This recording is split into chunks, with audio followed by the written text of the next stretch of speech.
I moved to Pine Hollow in the late autumn, when the forest seemed to hold its breath between the bursts of wind and the falling leaves. The town was small, smaller than I had imagined. A single main street wound through it, lined with low wooden houses, a grocery store, a gas station, and a diner that smelled faintly of fried eggs and coffee.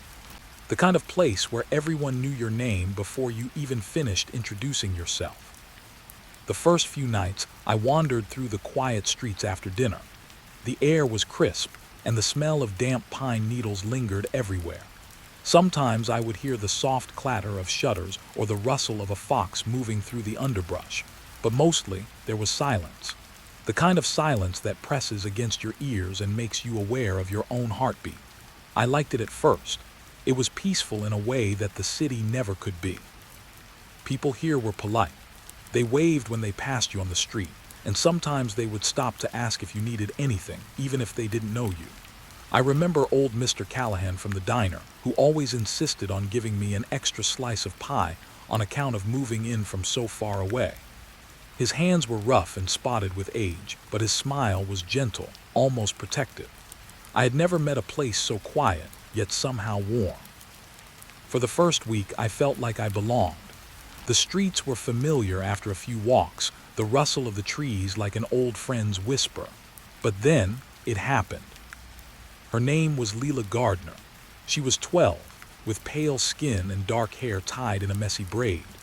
I had seen her playing outside the school one afternoon, laughing as she chased her dog along the narrow path that led into the forest. She looked like any other child in a town like this, unremarkable except for the way her eyes seemed to watch everything at once. I hadn't known her personally, but in Pine Hollow, everyone knew her. She was the daughter of the town's only mechanic, and her father, like the rest of the residents, was kind but quiet. One evening, I noticed a small crowd near the edge of the forest. Curiosity drew me closer. Mothers and fathers, old men and women, some with lanterns in hand, huddled together, murmuring in low voices. I asked what was happening, and someone said her name. "Leela's gone," they whispered, like saying it louder might summon the girl back. The police had been called, of course, but in Pine Hollow, even the police seemed hesitant. Sheriff Green was a man of few words, his hat pulled low over his eyes and his expression unreadable. He asked questions politely but moved with a slow certainty, as if the forest itself was resisting him.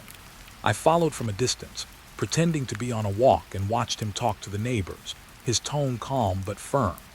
Everyone nodded, everyone seemed worried, but no one could explain how she had vanished. Days passed and the forest became different to me.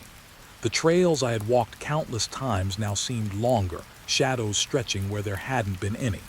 I began hearing things at night, soft footsteps outside my window, whispers that drifted from the trees. Sometimes I thought I could hear a child laughing, though I knew it couldn't be her. Not anymore. The town reacted in ways I didn't expect. Normally cheerful neighbors were silent, avoiding eye contact. The diner, once warm with conversation and the smell of cooking, felt heavy. Conversation stopped when I walked in. I began to realize that Pine Hollow's calm was fragile, held together by routine and familiarity. The disappearance of one child had pulled at that delicate balance. I tried to stay busy. I walked my dog along the paths near the creek, paid visits to the few stores, and waved at the occasional passerby. But even routine became strange. The creek, which had seemed peaceful before, now gurgled in a tone that sounded almost mournful. The wind through the trees whispered like a warning, and every time I passed the edge of the forest, I felt the sensation of being watched, though I could never see who or what was observing. One afternoon, I decided to visit the Gardner home. Her parents, exhausted and pale, had barricaded themselves inside. The door was slightly ajar, and I stepped on the porch with hesitation. The air smelled of damp wood and old laundry. Her mother looked at me without recognition, her eyes glassy with worry. Her father, a man usually so steady and grounded, sat on the porch steps, staring at nothing. They told me nothing that I didn't already know. Their voices hollow, words repeating the same questions, the same desperate hope that she would return. I left quickly, though I wanted to stay and help. Walking back down the path, I noticed her bicycle lying in the grass near the forest's edge, leaves stuck in the spokes, untouched for days. I crouched beside it, and a shiver ran down my spine. It felt wrong, almost deliberately placed, like a warning. The forest beyond the bike seemed darker than before, as if it had swallowed her whole and then closed itself around the space she had occupied. That night I didn't sleep. I listened to the wind, listened to the subtle creaks of my small cabin, listened for anything at all. Every time the sound of footsteps approached, I held my breath, only to find my dog shifting in its sleep or the wind brushing against the porch. And yet the feeling remained, the sense that someone was out there, watching, waiting. Not just in the forest, but closer, at the edge of my awareness. Over the next few days, the town tried to carry on. The children went to school, though they left the classroom in silence, eyes wide, shadows clinging to them. The adults whispered behind closed doors. I walked the streets and could feel the tension, almost visible, wrapping around each person like a heavy coat. Pine Hollow was no longer the quiet town I had fallen in love with. It had changed, imperceptibly at first, and then in ways that could not be ignored. I started keeping a notebook, writing down everything I saw and heard, trying to make sense of it. I wrote down the names of those searching, the times of day the forest seemed most restless, even the shifts in wind patterns. The more I wrote, the more I noticed patterns, subtle things, small details that suggested this wasn't a simple disappearance. Shadows that lingered longer than they should, whispers that didn't belong to anyone in town, footsteps that seemed to circle my cabin at night. It was on a late evening walk that I first saw her, or thought I did. A flicker of movement among the trees, pale and quick. I called her name, my voice trembling, and the figure vanished. My heart pounded, but I told myself it was a trick of the fading light, a reflection, a shadow. Yet the feeling of being watched intensified after that, more pressing, more insistent. Pine Hollow, my quiet refuge, had begun to feel alive in ways I couldn't comprehend. I realized then that the town's calm had always been fragile. Every face I passed in the street carried a hidden worry, a memory, a fear they refused to voice. And somewhere, deep in the forest that cradled the town, something had shifted. The disappearance of Leela Gardner was not just a tragedy, it was a signal. A reminder that even the quietest places carry darkness, waiting to be noticed, waiting to pull at the edges of reality. And so I walk these streets now with caution, listening to the forest as it whispers secrets that I cannot yet understand.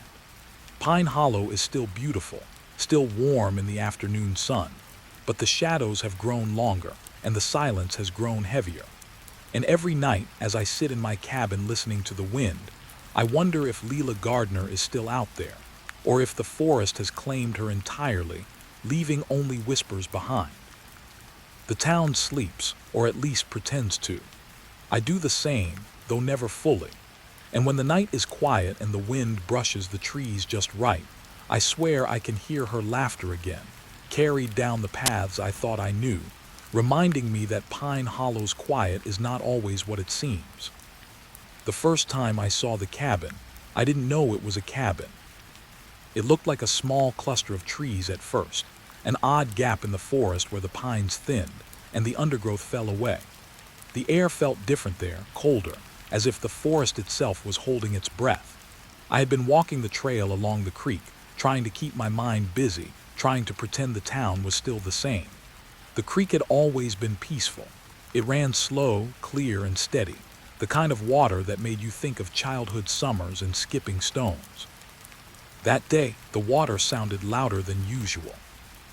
Maybe it was the wind. Maybe it was the way my nerves were raw from the weeks of silence and fear.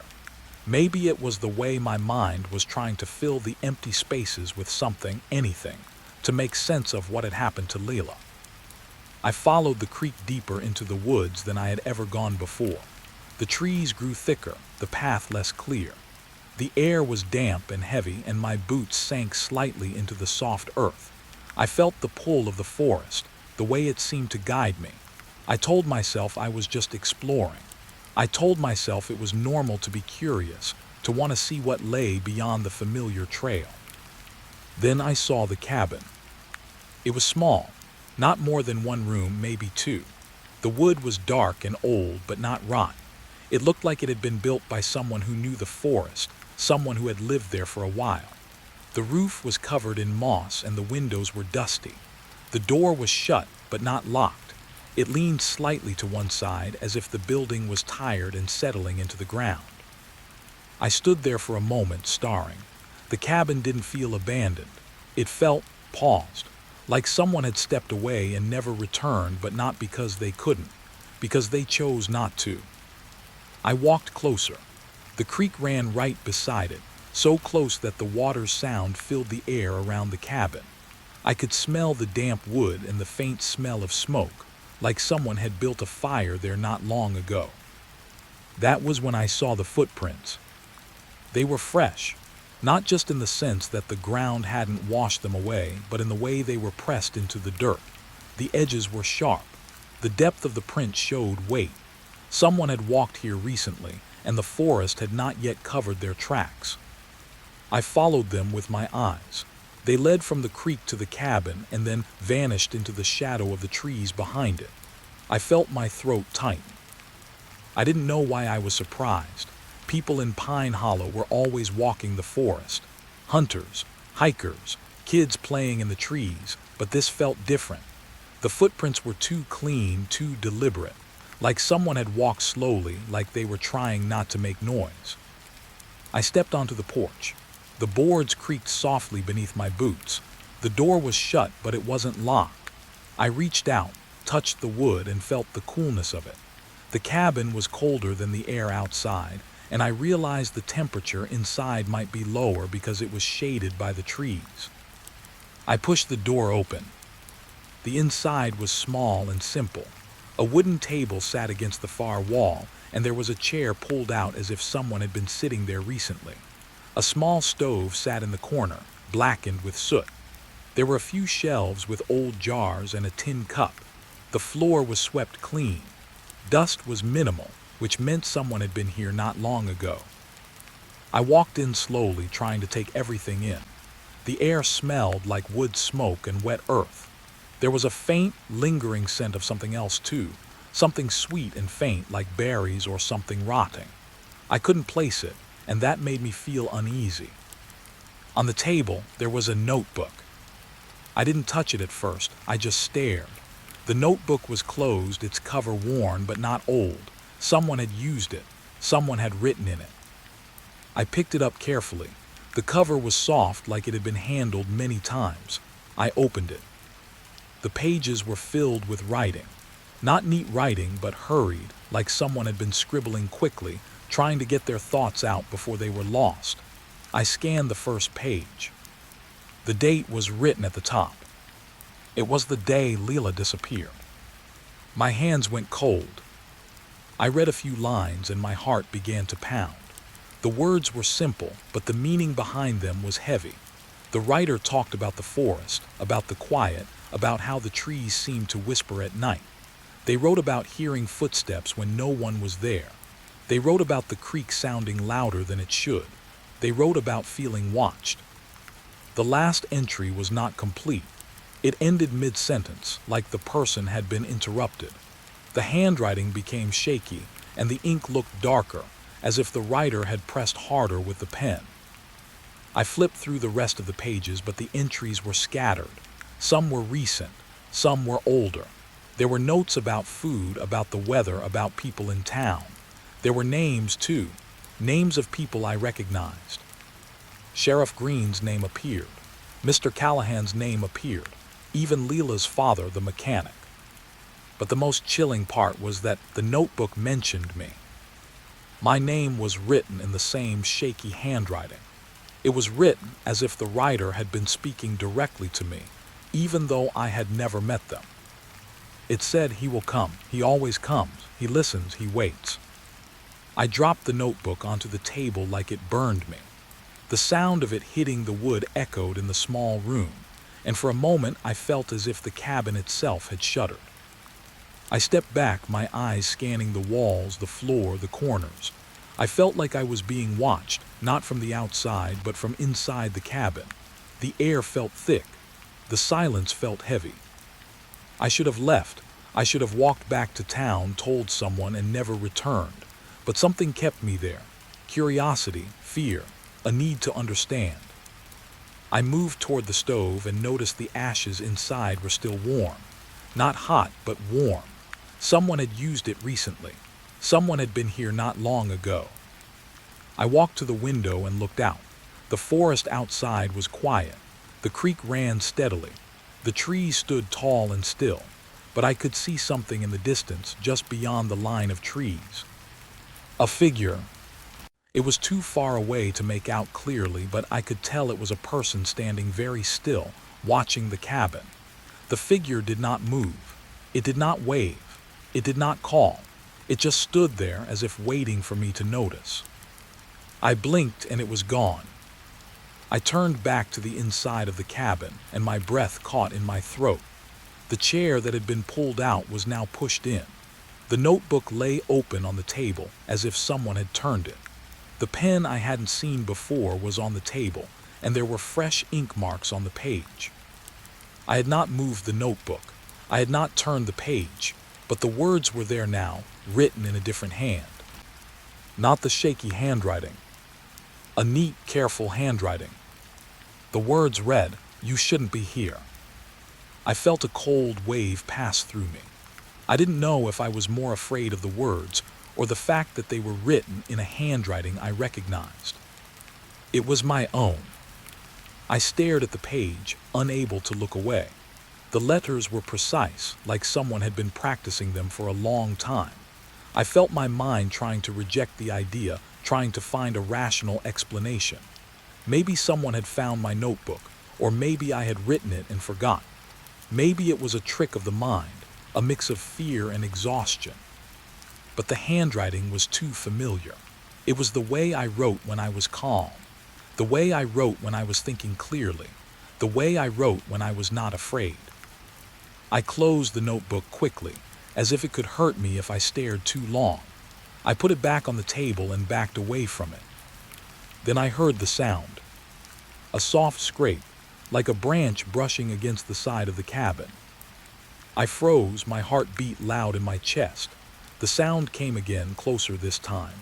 It was not outside, it was inside. Something was moving in the cabin. I didn't turn around. I stood still, listening. The air seemed to move. The temperature dropped. I felt my skin prickling. My dog, who had not been with me, suddenly felt like he was right beside me, though I could not see him. I felt his presence like a memory, like a thought. I finally turned. The chair was now facing the door, as if someone had been sitting there and had just stood up. The floorboards had faint marks like footsteps, but they were too light, too shallow, as if someone had been walking on tiptoe. I stepped back, my breath shallow. I looked toward the window again, and I saw the figure outside, closer now. It stood at the edge of the trees, watching. Its shape was dark, almost blending with the shadows. It was tall, it didn't move. It simply stared. I felt a strange urge to walk toward it, to call out, to demand answers. But I also felt the opposite, a deep instinct to run, to leave the cabin and never look back. I took one step toward the door, then stopped. I could feel the forest pressing in, like a hand on my shoulder, urging me to stay. The air smelled like smoke and wet earth and something sweet. I could hear the creek, steady and loud like a heartbeat. I could hear the trees whispering, and I could feel the cabin watching me back. I left without touching anything else. I didn't take the notebook. I didn't take the pen. I just stepped out, closed the door, and walked away as quickly as I could without running. When I looked back, the cabin was still there, small and dark, with its windows like blank eyes. The footprints were still fresh in the dirt, but the trail leading away from the cabin was gone. The forest had swallowed it. I walked back to Pine Hollow with my head full of questions and my heart heavy with dread. I tried to tell myself that I had imagined everything, that the notebook was a coincidence, that the figure was just a person standing in the woods. But the moment I reached the edge of town, I saw something that made my stomach drop. A child's bicycle, lying in the grass near the creek. It was the same bike I had seen at the Gardner home. It was still there, and beside it in the dirt were fresh footprints. Not mine, not anyone from town. Someone else had been there, and they had left without a sound. I started to notice the whispers a few nights after I found the cabin. At first I told myself it was the wind. The forest was always full of sounds. The trees rubbed against each other, the leaves rustled, and the creek ran steady and loud. In Pine Hollow, the night had always been noisy in its own quiet way. But these whispers were different. They felt deliberate, like someone was speaking softly just beyond my hearing, trying not to be heard. It was late, around midnight, when I first heard my name. I was sitting on the porch of my small cabin, wrapped in a blanket, trying to calm my mind. The night was cold, and the air smelled like wet pine and damp earth. I could see the dark outline of the forest beyond my property, the trees standing tall like silent guardians. The wind was gentle, not strong enough to move the branches much. The creek in the distance sounded like a slow drum, steady and constant. Everything seemed normal. Then I heard it. A soft, almost breath-like voice carried through the trees. Michael. My name. It was faint, like someone whispering from far away. I froze. My heart began to beat faster, loud in my ears. I looked toward the forest, trying to see if anyone was there. Nothing. Just trees, dark and still. I told myself it was my imagination. I had been on edge for weeks. I had been sleeping badly. Maybe my mind was playing tricks on me. Maybe I was hearing my own thoughts as words. I stayed still for a while, listening. The whisper came again. Michael. This time it was closer. The voice sounded more real, like someone standing just beyond the edge of the trees, leaning forward to speak. The sound drifted through the air, soft and calm, almost like a lullaby. I stood up slowly, my blanket slipping from my shoulders. I wanted to call out. I wanted to shout into the night and tell whoever it was to stop, but my mouth felt dry. My throat felt tight. I whispered back, almost without meaning to. Who's there? The forest stayed silent. The whisper did not come again. I sat back down, trying to convince myself that I had imagined it, but the feeling stayed with me, like a weight on my chest. I couldn't shake the sense that someone had spoken my name and was still out there, listening. I went inside and closed the door behind me. I locked it, even though I knew locks meant little in a place like this. I checked the windows. I checked the deadbolts. I told myself that I was safe, that nothing could get in. But I didn't sleep. I lay on my bed, staring at the ceiling, listening to the house creak. The wind outside made soft sounds, and the trees whispered against each other. I kept waiting for the voice to return. It did. Not long after midnight, the whisper came again. This time, it was right outside my window. Michael. My body went cold. I sat up slowly, trying to see through the darkness. I could not see anything, but I could feel the presence of someone there. The voice sounded closer, as if someone was leaning against the window, whispering my name through the glass. I didn't move, I didn't speak, I just listened. The whisper continued, soft and steady. Michael, come. My mind raced. The rational part of me tried to find an explanation. Maybe someone was playing a prank. Maybe someone in town had heard about my visit to the cabin and was trying to scare me. Maybe it was a neighbor. Maybe it was someone from the forest. Maybe it was the wind moving through the branches in a way that sounded like words. But the voice wasn't random. It was clear. It was my name. And it sounded familiar.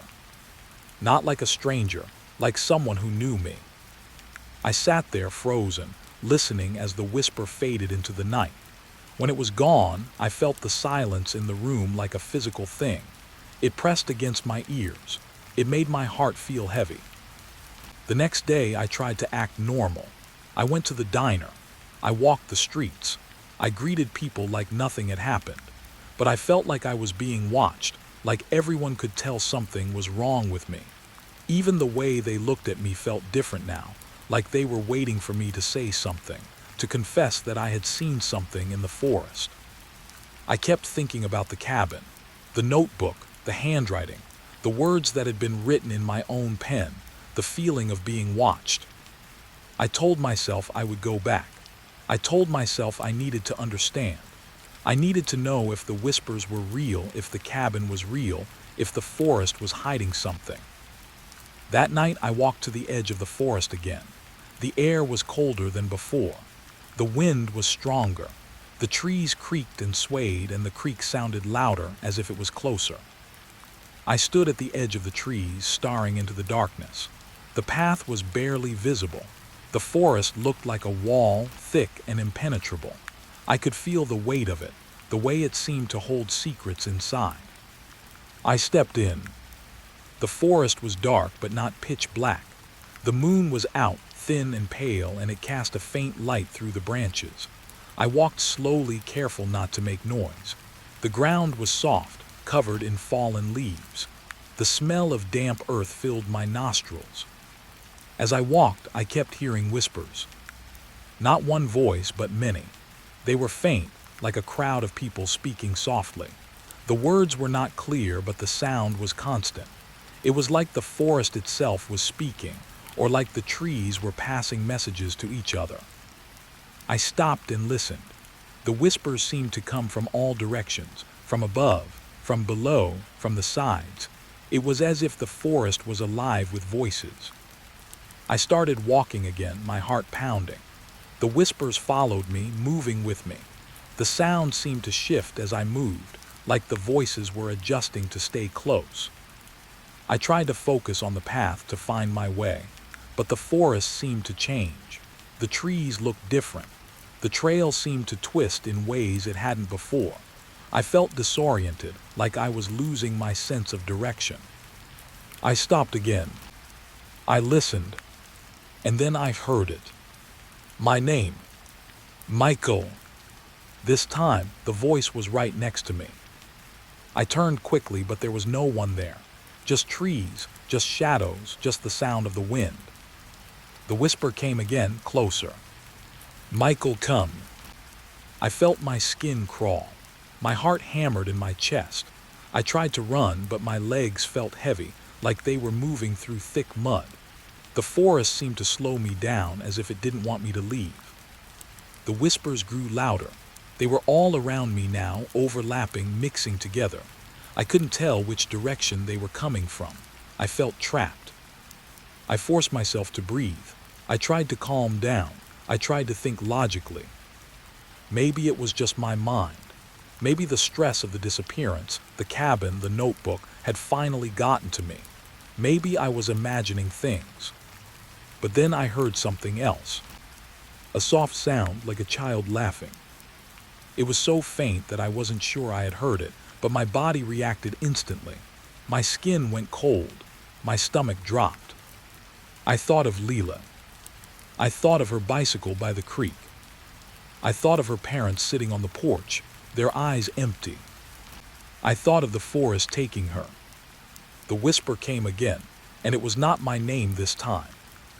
It was her voice. Michael.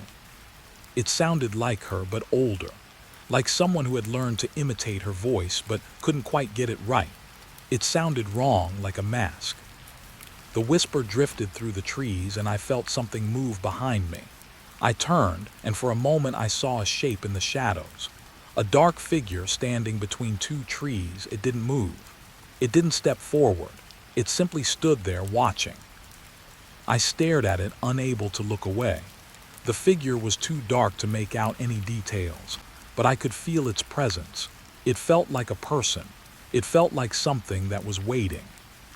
The whisper came again. Michael, come. I didn't know what to do. I felt the urge to follow, to go deeper into the forest, to find the source of the voice. But I also felt the urge to run, to get back to the safety of my cabin, to the town, to the people who might still be normal. I stood there for a long time, frozen, listening to the whispers.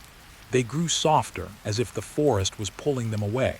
The figure in the shadows remained still. Finally, I turned and walked back toward the edge of the forest. I didn't run. I didn't look back. I just walked, my body shaking, my mind racing. When I reached the edge, I stopped.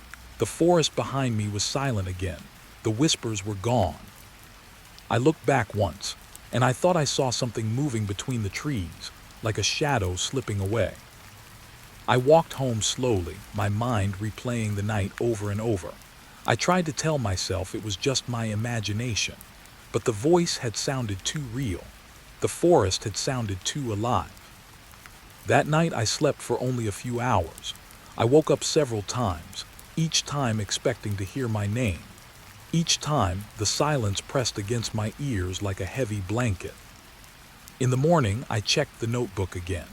The pages were still blank from where I had left off, but when I opened it, I noticed something I hadn't seen before.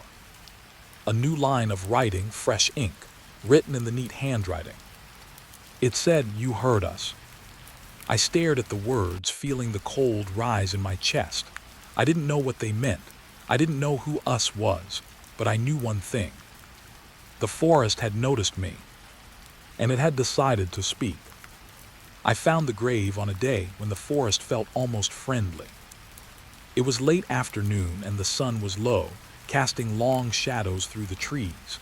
The air was warm for that time of year, and the forest smelled like pine sap and damp soil. I had gone out with a shovel, mostly because I couldn't stop thinking about the cabin and the notebook. The words in that notebook had stayed with me, like a dark stain I couldn't wash away. I told myself I was just looking for answers. I told myself I needed to understand what was happening. But the truth was, I was drawn to the forest in a way that felt almost like a pull, like the trees were calling me. I walked along the creek, following the path I had taken before. The water sounded steady and calm. The leaves rustled softly. The forest looked normal, almost peaceful. Then I saw the spot. It wasn't marked. There was no sign, no broken branch, no obvious disturbance. It was just a small area where the pine roots rose slightly above the ground, forming a natural mound. The ground there looked a little darker, like it had been disturbed recently. I stopped and stared. Something in my mind told me to walk away. Something in my body told me to stay. I stood there for a moment, feeling the weight of the forest around me. The air felt heavy, like it was holding its breath. I knelt down and ran my fingers over the soil. It was loose, fresh, not like the hard, packed earth around it. I could feel the difference in texture. I could feel that something had been moved. I took the shovel and began to dig. At first, it was slow work. The soil was soft, and the roots of the pine trees tangled around the shovel blade. I dug carefully, trying not to damage anything I might find. The deeper I went, the colder the soil became, like I was reaching into a place that had been hidden for a long time. After a few minutes, the shovel hit something solid. I froze. My heart began to beat faster. I held my breath and leaned closer. The sound of the creek faded into the background. The forest seemed to grow quiet, as if it was waiting to see what I would do next. I dug again, more carefully this time. The solid object became clearer. It wasn't a rock. It was too smooth, too even. The shape was long and narrow. A board. I pulled it out with my hands. It was old and weathered, but not rotten. The wood had been buried for a while, but it still held its shape. I could see the nails, rusted but intact. My mind raced. I had found a coffin. I dug around the board, clearing the soil. The grave was deeper than I expected. The sides were straight, as if someone had dug it with care. It wasn't a random hole. It was planned. It was deliberate. I lifted the board and set it aside. The smell hit me first. Not the smell of decay, not the sharp, sickly smell I had expected. It was a dull, heavy smell like old earth and damp wood. It wasn't strong enough to make me sick, but it was enough to make my stomach tighten. I peered into the grave. The body was there. Not fresh, not recent. The bones were mostly intact and the skin had long since decayed, but the shape was clear. The skull was visible and the rest of the skeleton lay beneath it, arranged in a way that looked almost peaceful. The arms were crossed over the chest and the legs were straight. I felt my hands shake. I had found a grave, but that wasn't the horror. The horror was what I saw next. There was something around the neck of the skeleton. A small object tied with a thin string. I leaned closer, my breath shallow. The object was a small pendant, a simple charm on a thin chain. It was worn and tarnished, but I could still see the shape. It was a small bicycle. My heart stopped. I knew that pendant. It was the same charm Leela had worn on a necklace. I had seen it on her once at the diner when she had laughed and tugged at the chain. It was small, simple, and childish, like something a girl would wear. I had thought it was just a necklace, but now I realized it was a marker, a sign. The pendant was tied around the neck of the skeleton, like a name tag. I stared at it, unable to move. The forest around me seemed to shift, like the trees were leaning in to watch. The air felt heavy, as if it was pressing down on my shoulders. I reached out slowly and touched the pendant. It was cold. The metal felt old, like it had been buried for a long time. The chain was fragile, and I could feel it crack slightly under my touch. I pulled my hand back quickly, as if the pendant had burned me. My mind raced. I thought of Leela's parents. I thought of the way they had sat on their porch, staring into nothing. I thought of the way the town had reacted when she disappeared. I thought of the cabin, the notebook, the whispers. I felt a sudden, sickening realization. This grave wasn't just a grave. It was a secret. Someone had buried Leela here. Someone had hidden her in the forest and hoped no one would find her. Someone had done it carefully, deliberately, like they were trying to make sure the body stayed hidden. I stood there staring at the skeleton, my stomach turning. I wanted to scream. I wanted to run. I wanted to go to the town and tell everyone, to demand answers, but I couldn't move. The forest felt like it was closing in on me. I reached for the shovel, and as I did, I noticed something else. The ground around the grave was disturbed in a pattern, not random, not natural. It looked like someone had walked in a circle around the grave over and over. The soil was pressed down in a ring like a path. It was almost like a ritual. I stood there looking at the circle, feeling a cold wave wash over me. The idea of a ritual made my skin crawl. It made the forest feel less like a place of nature and more like a place of something else. Something that had rules. Something that had been practiced.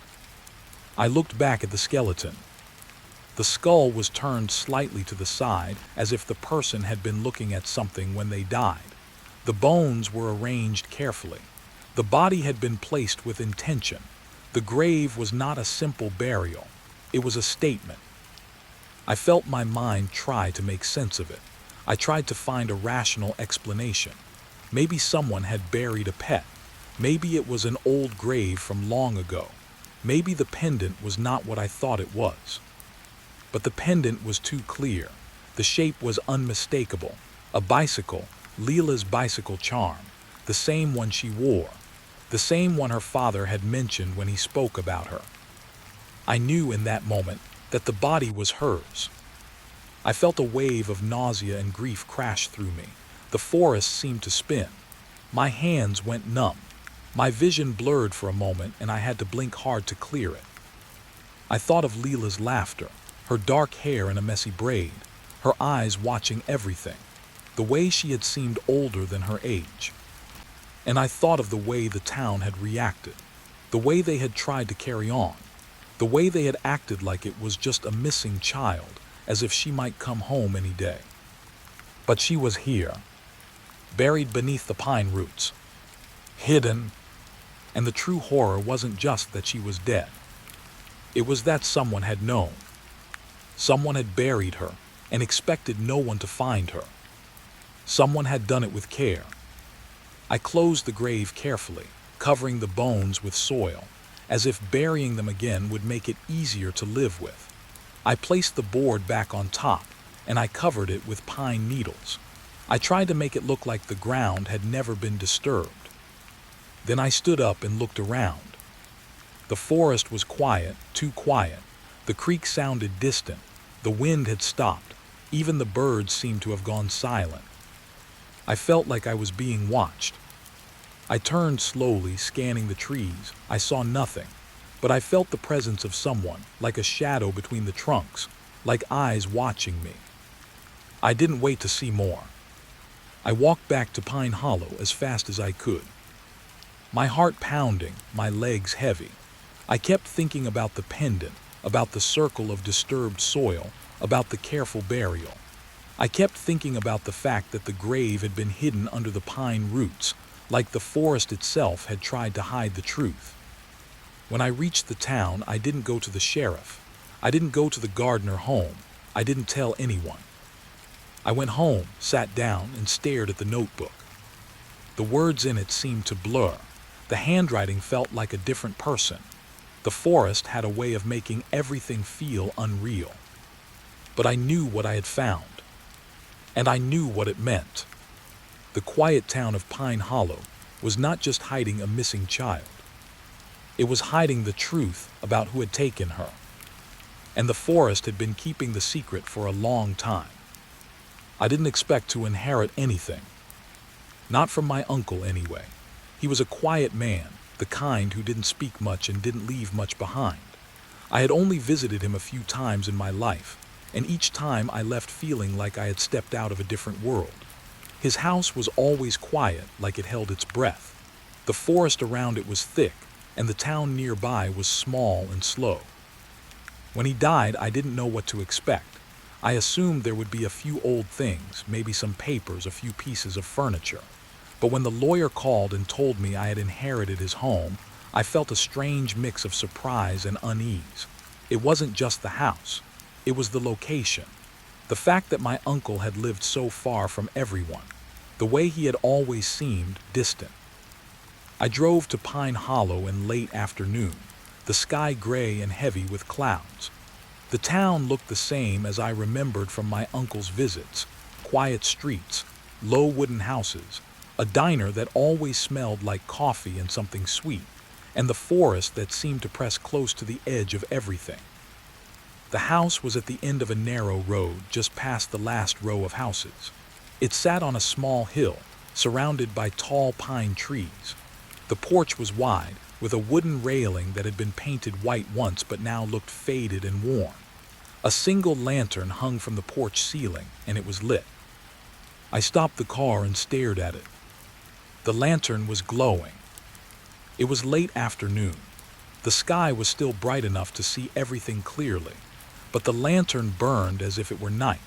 It gave off a soft, warm light, the kind that made you think of old homes and quiet evenings. I stepped out of the car and walked up the steps. The air smelled like pine and damp earth. The porch boards creaked under my feet. I reached for the door handle, and for a moment I hesitated. The lantern light flickered gently, but it never went out. I opened the door and stepped inside. The house was simple but clean. It looked like someone had lived there carefully without leaving a mess. There were old photographs on the walls, pictures of my uncle with people I didn't recognize, a few books on a shelf, a small table with a lamp. Everything felt paused, like the house had been waiting for someone to return. I walked through the room slowly, taking it all in. The air inside was cool, and there was a faint smell of old wood and dust. The windows were closed, and the curtains were drawn. It felt like the house had been waiting for me. When I returned to the porch, the lantern was still glowing. It didn't matter that the sun was still up. It didn't matter that the day wasn't over. The lantern burned as if it were always night. I stood there for a while watching the light.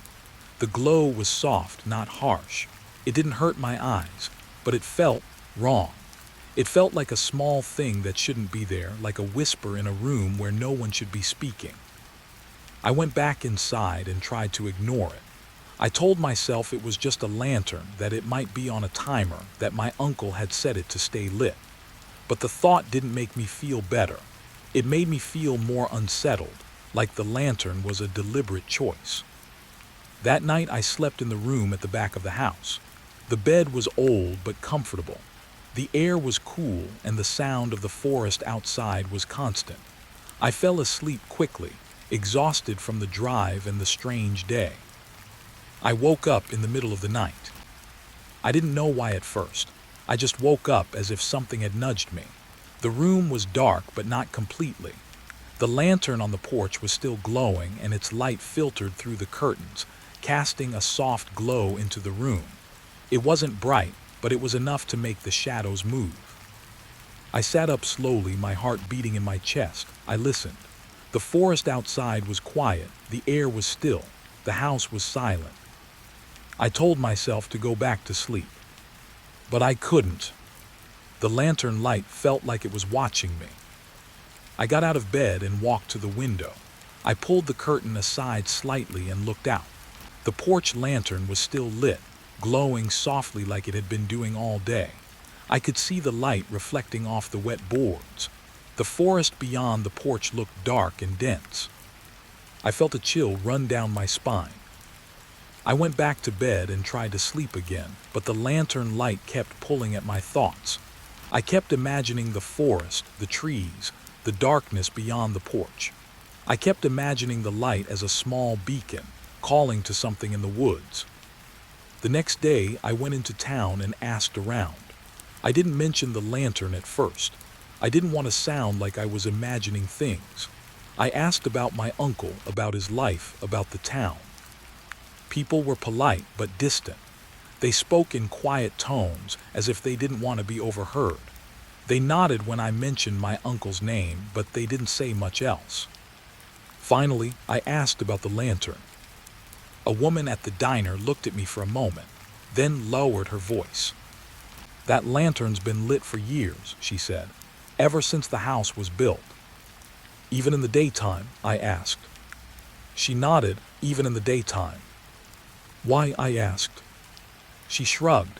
"Nobody really knows, it's just how it's always been." I felt a strange feeling in my chest, like my stomach had dropped. I asked her if anyone ever turned it off. She shook her head. "No, it never goes out." I left the diner feeling more unsettled than before. I drove back to the house and parked in the driveway. The lantern was glowing just as it had been. The light looked almost brighter now, as if the forest was darker in the evening. I stepped onto the porch and stood under the lantern. The light felt warm on my skin, but it also felt heavy, like it was pressing down on me. I reached out and touched the lantern's glass.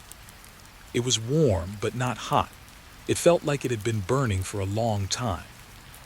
I looked around the porch. There was no sign of anyone, no footprints in the dirt, no marks on the boards, nothing that would explain why the lantern was still lit.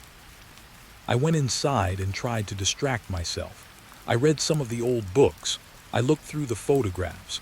I tried to make the house feel like mine. But the lantern kept calling to me. That night I woke again. This time the lantern was brighter. The light seemed to pulse slightly, like a slow breath. The curtains were moving, though the windows were closed. The air in the room felt colder, and I could feel a faint smell of smoke, even though there was no fire. I got up and walked to the window again. I looked out at the porch. The lantern was glowing, but now I noticed something else. There was a figure standing at the edge of the trees. It was too far away to see clearly, but I could see the shape of a person.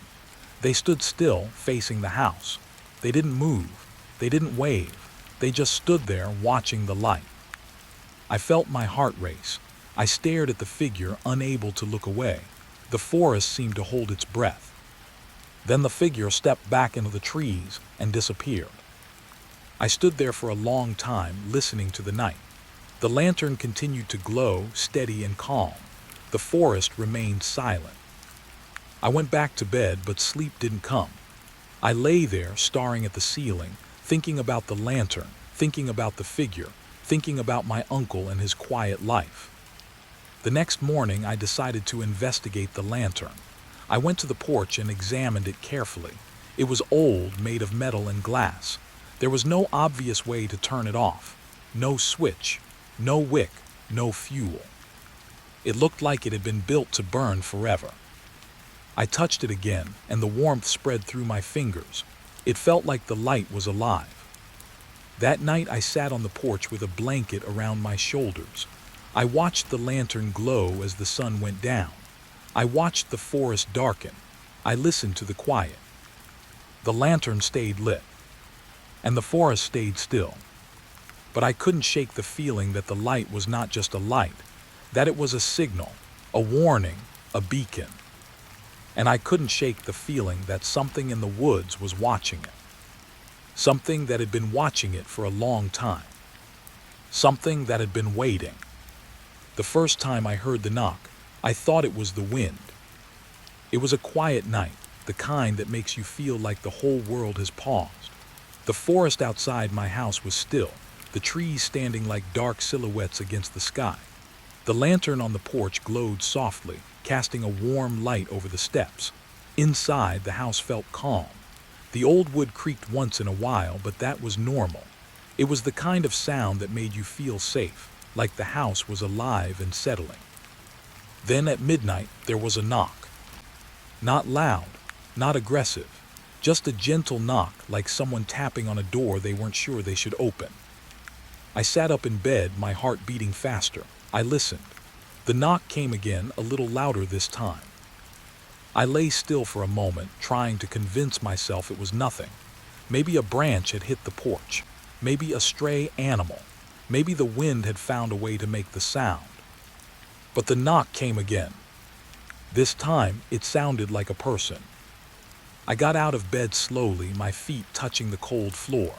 The house felt colder than usual, like the air had changed. I walked to the window and looked out. The lantern was still glowing and the porch was empty. No one was there. I hesitated. I should have ignored it. I should have stayed inside and locked the door. I should have told myself that it was probably just someone lost, or a prank, or nothing at all. But something in me pushed me to check. I walked to the door and opened it carefully. A man stood on the porch. He was tall and thin, dressed in a dark coat that looked too heavy for the mild night. His face was pale in the lantern light. His eyes were dark and tired, like someone who had not slept in days.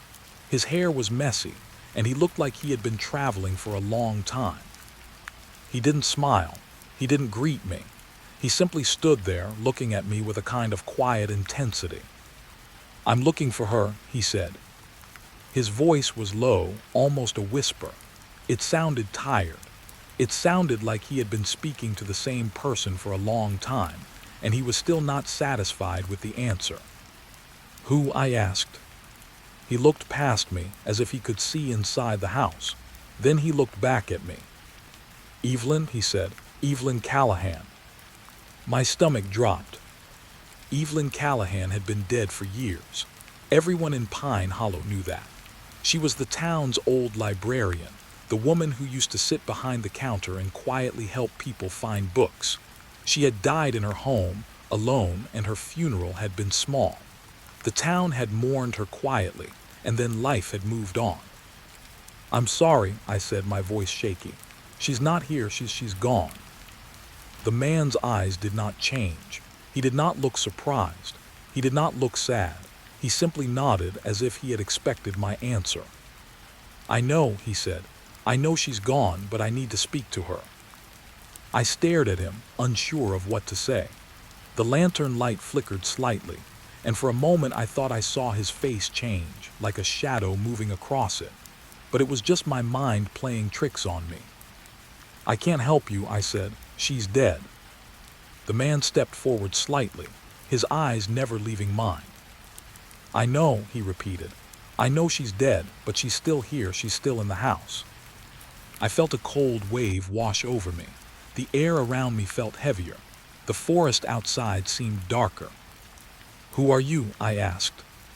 The man hesitated, and for a moment his face looked almost familiar.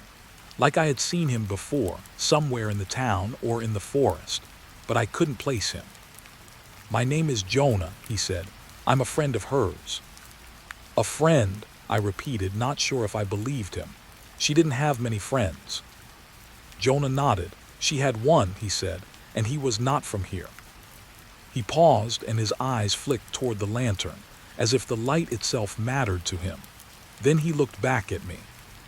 "I was told she lived here," he said, "that she moved here after she left the town." I felt a strange chill. Evelyn had never left the town. She had lived her whole life here. She had died here. Everyone knew that. So why did this man think she lived in my house? I closed the door slightly, leaving it open just enough to speak.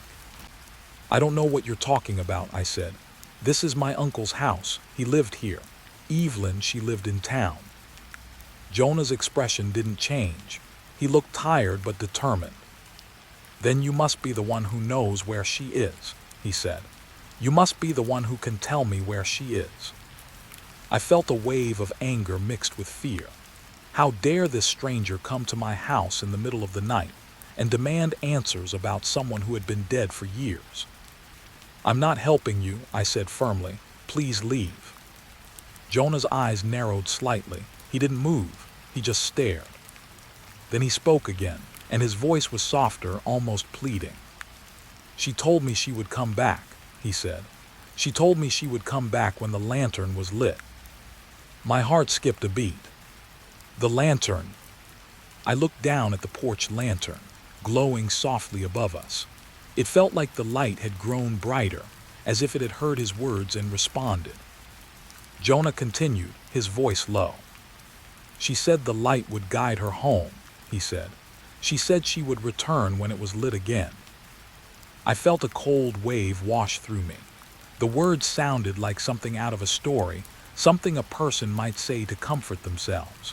But the way Jonah said them, with such certainty, made it feel real. "Evelyn is dead," I said again, trying to keep my voice steady. "She's not coming back." Jonah's eyes closed briefly, as if he was in pain. When he opened them, his expression was empty. "I know," he said. "I know, but I need to see her. I need to speak to her. I need to tell her. I need to tell her I'm sorry." His words were quiet, but they hit me hard. There was a desperation in them that made me feel sick. It was like he was speaking to someone who could not answer. I looked at him for a long moment. I didn't know what to do. I didn't know if I should call the sheriff, or if I should let him in, or if I should just shut the door and pretend he was not real. Finally, I said, "You shouldn't be here." Jonah nodded slowly, as if he agreed. He took a step back. "I know," he said, "but I had to try." He looked up at the lantern again, and for a moment his eyes seemed to reflect the light. The lantern glowed softly, steady and calm, like it was always watching. Then Jonah turned and walked away from the porch. He didn't run. He didn't hurry. He simply walked back into the darkness of the forest as if he had always been there. I watched him go until he disappeared between the trees. The forest swallowed him, and the night returned to its quiet stillness. I closed the door and locked it, my hands shaking. I stood there for a long time, listening to the house creak and the forest breathe. I kept thinking about Jonah's words, about the lantern, about Evelyn. I tried to tell myself it was a strange man with a strange story. I tried to tell myself it was just the stress of the inheritance, the loneliness of the house, the quiet of the forest. But something in me didn't believe that. Something in me felt like the lantern was more than a light. Something in me felt like it was a signal that someone had been waiting for, that someone was still waiting, and that someone had just come to my door at midnight, asking for someone who had been dead for years. I didn't plan to find the room. I was only trying to make the house feel like a home. The first few days after I inherited the place, I spent my time cleaning and organizing. The house was old, but it was still solid. The floors creaked in the way old houses do. The windows rattled a little when the wind blew. The smell of pine and damp wood stayed in the corners, like the house had kept a memory of the forest inside its walls. I told myself it was normal. I told myself the house was just old. But as I walked through the rooms, I started to notice small things. Things that didn't quite make sense. A nail hole where there shouldn't be one. A patch of fresh plaster that didn't match the rest of the wall. A floorboard that sounded different when you stepped on it. I tried to ignore it. I told myself I was being paranoid, but the house felt strange, like it was hiding something. The first time I noticed the odd wall, it was in the hallway between the living room and the kitchen. I was moving a bookshelf, trying to make space for a table. The bookshelf was heavy, and as I pushed it, the wall behind it shifted slightly. Not a lot, just a small movement, like the wall had a little give. I stopped and looked at it. The plaster looked newer in one section. The paint was slightly different. The texture was smoother. It was as if someone had repaired that part of the wall recently. I ran my fingers along it. The wall felt solid, but there was a faint hollow sound when I tapped it. A dull, empty sound. My heart started to beat faster.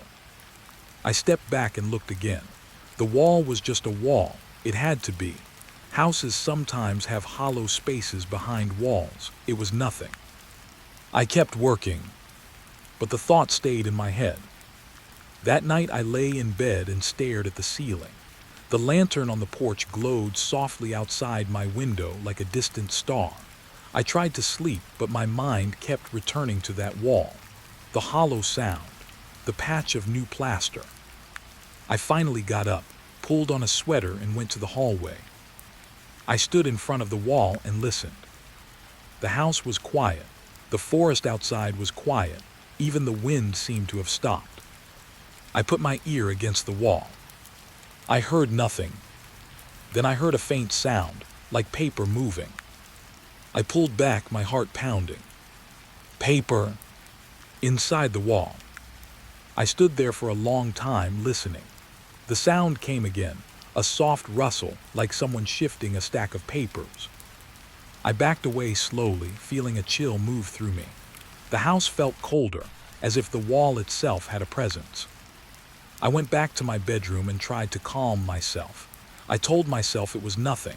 The house was old. Maybe there was a pipe or a vent. Maybe it was just the wind. Maybe I was tired. But I couldn't stop thinking about the sound. The next day, I brought a flashlight and a small crowbar.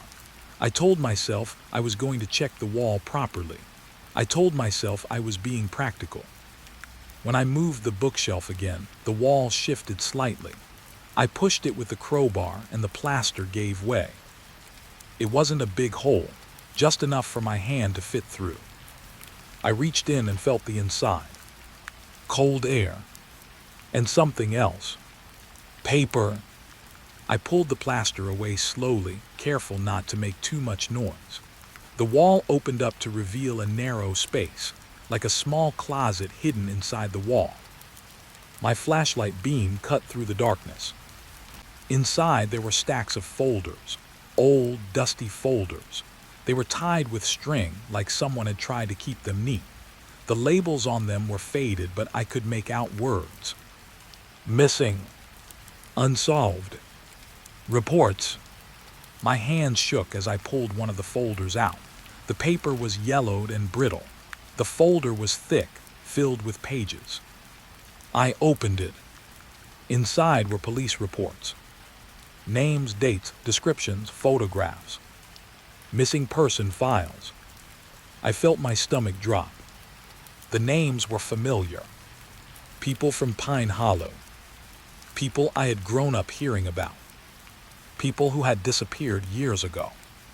I flipped through the pages, my mind racing.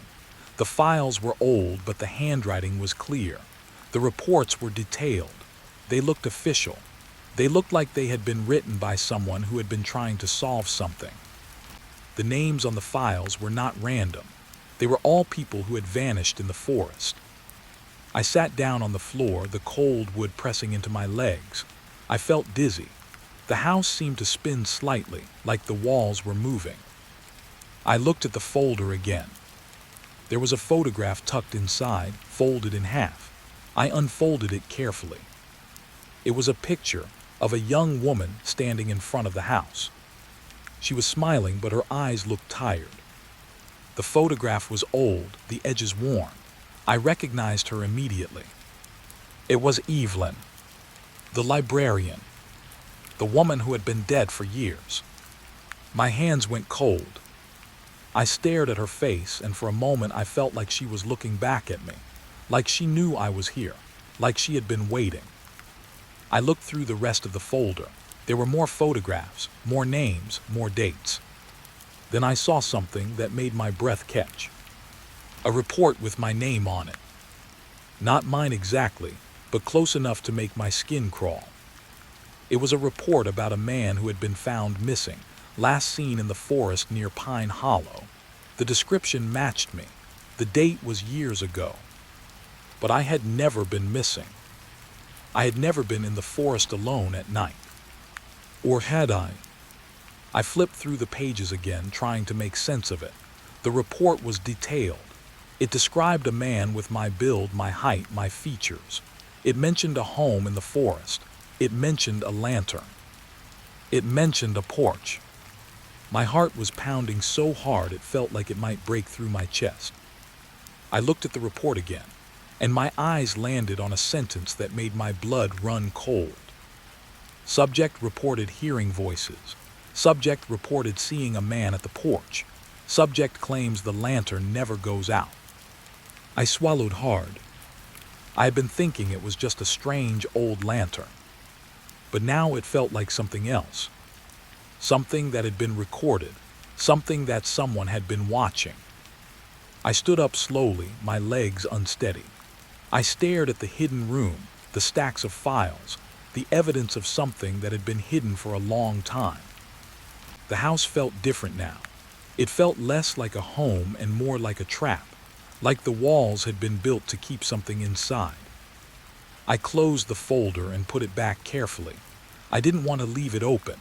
I didn't want to feel like the house was watching me. I stood there for a moment, listening. The forest outside was quiet. The house was quiet. Then, from somewhere deep inside the walls, I heard the faint sound of paper moving again. A soft rustle, like someone turning a page. I backed away slowly, my heart pounding. I felt like I was not alone. I covered the opening with the plaster and pushed it back into place.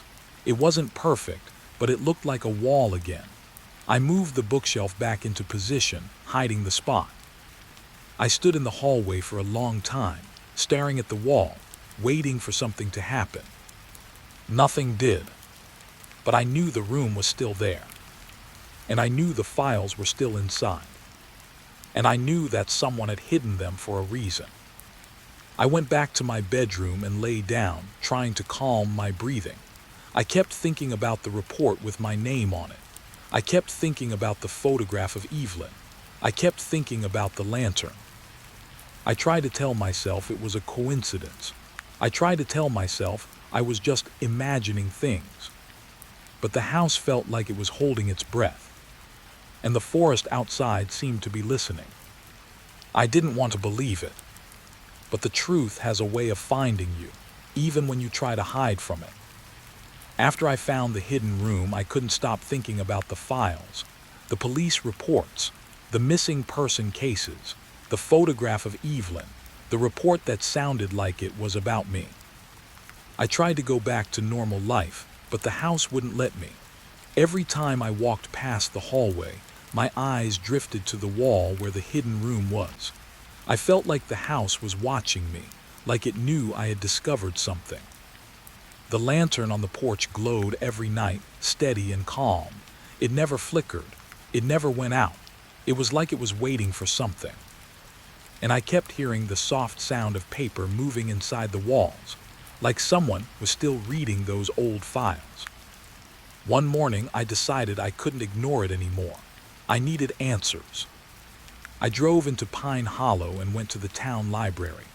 It was a small place with old wooden shelves and a quiet smell of dust and paper. The librarian looked up when I entered, and for a moment I felt a strange sense of recognition.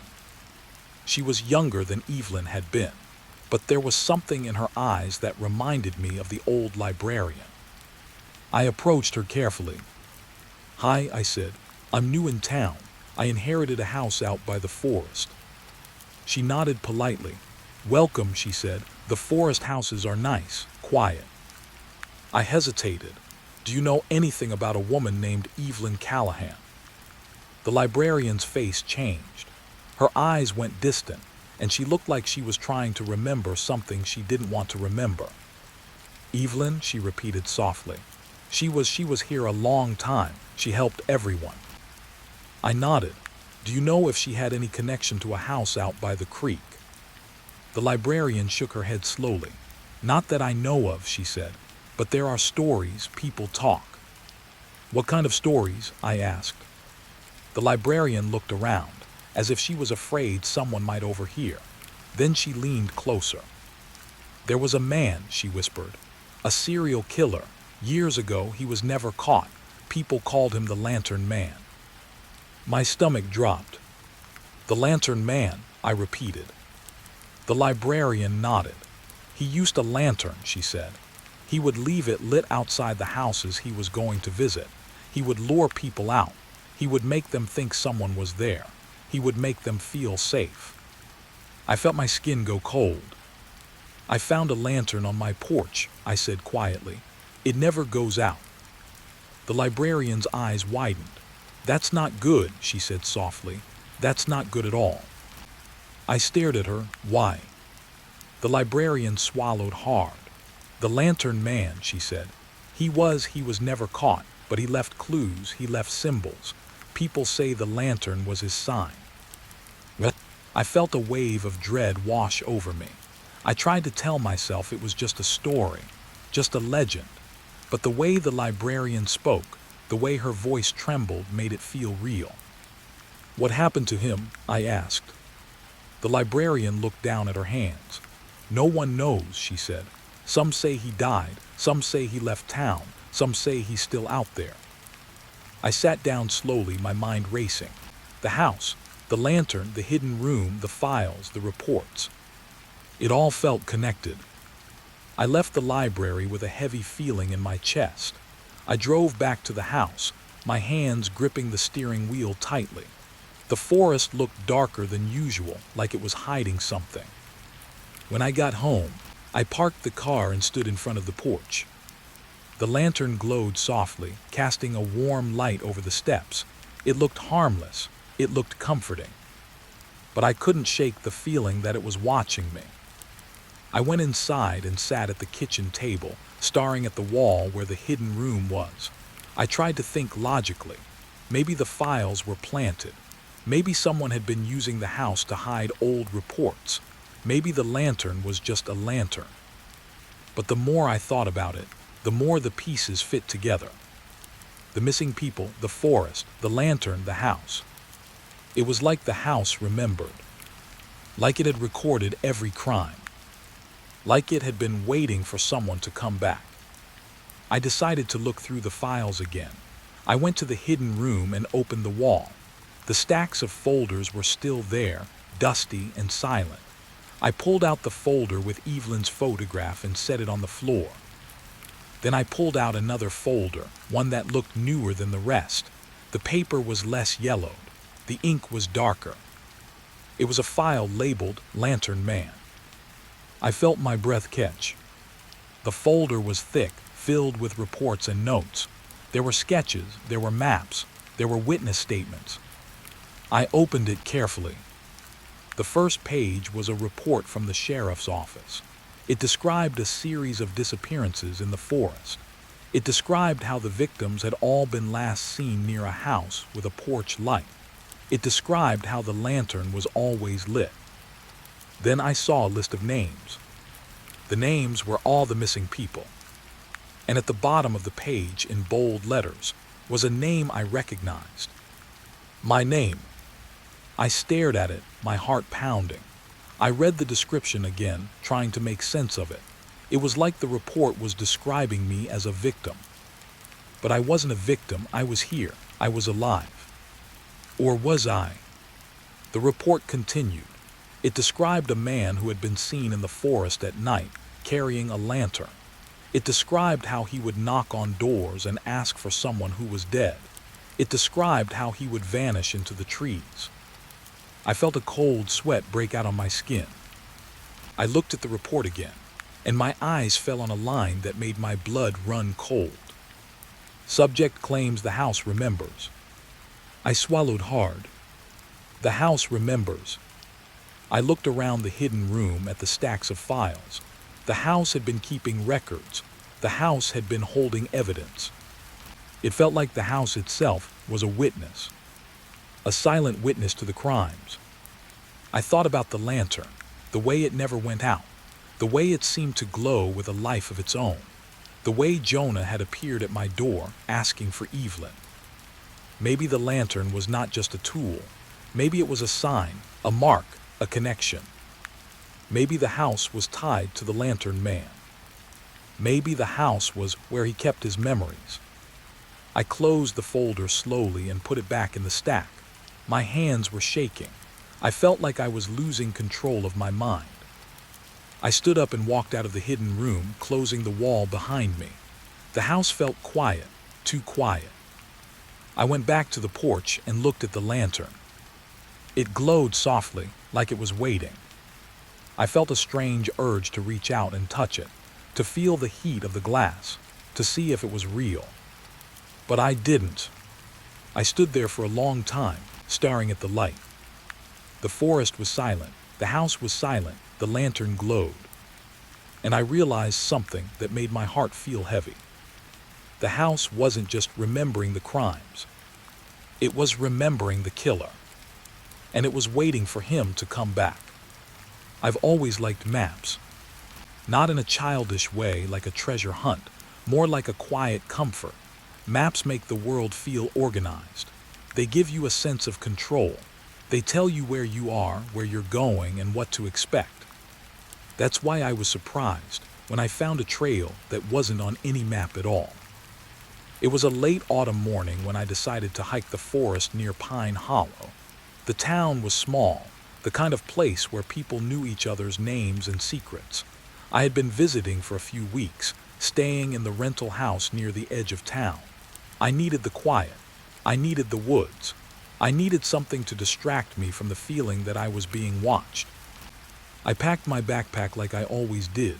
Water, snacks, a compass, a flashlight, a small first aid kit, and my map. The map was folded neatly in my pocket, a paper version of the forest that showed the main trails, the creek, the old cabins, and the lookout point. It was a good map. It was accurate. It was what I trusted. I started on the main trail, the one that led deeper into the forest. The trees were tall and thick, their leaves a mix of orange and brown. The air smelled like pine and wet earth. The forest was quiet, but not empty. I could hear birds in the distance, and the occasional rustle of small animals moving through the underbrush. I walked for a while, enjoying the calm. The trail was familiar. I had walked it before. It felt safe. Then I saw something that made me stop. A narrow path branching off the main trail. It wasn't marked. There was no sign, no trail marker, no worn-out dirt like the main trail had. It looked almost like a deer path, but it was too straight, too deliberate.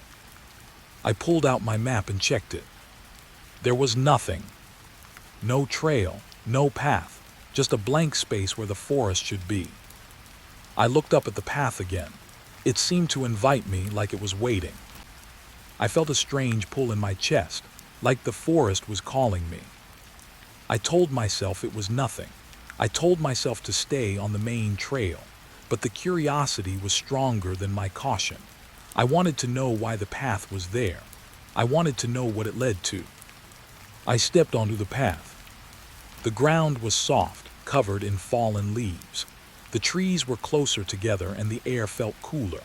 The path was narrow and I had to walk carefully, watching my feet. The forest around me felt different. The light was dimmer, as if the trees were blocking the sun. I kept walking. The path wound deeper into the forest, and the further I went, the more I felt like I was leaving the world behind. The sounds of birds and animals faded. The forest grew quiet, like it was holding its breath. I checked my map again, just to be sure. Still nothing. No trail, no marker, no sign of any path at all. It didn't make sense. I tried to rationalize it. Maybe the map was outdated. Maybe the trail was new. Maybe the map didn't include smaller paths. Maybe it was a shortcut. But something about the path felt wrong. It felt too hidden, too intentional, like it had been placed there on purpose. The path began to slope downward. The air grew colder and the trees became denser. I noticed the smell changing too. The pine scent was fading, replaced by something metallic like old coins or rust. I stopped for a moment and listened. I thought I heard something. A faint sound, like someone walking in the distance. I turned my head, scanning the forest, but there was nothing, just trees, just shadows. I told myself it was my imagination. I told myself it was the wind. I kept walking. The path led me to a small clearing. It wasn't big, just enough space for a few trees to stand apart. In the center of the clearing was a stone marker, half buried in the ground. It looked old, worn by time. There were carvings on it, but they were faded. I couldn't make out what they said. I walked closer and touched the stone. It was cold. The air around it felt heavy, like the clearing was holding a secret. I noticed something else.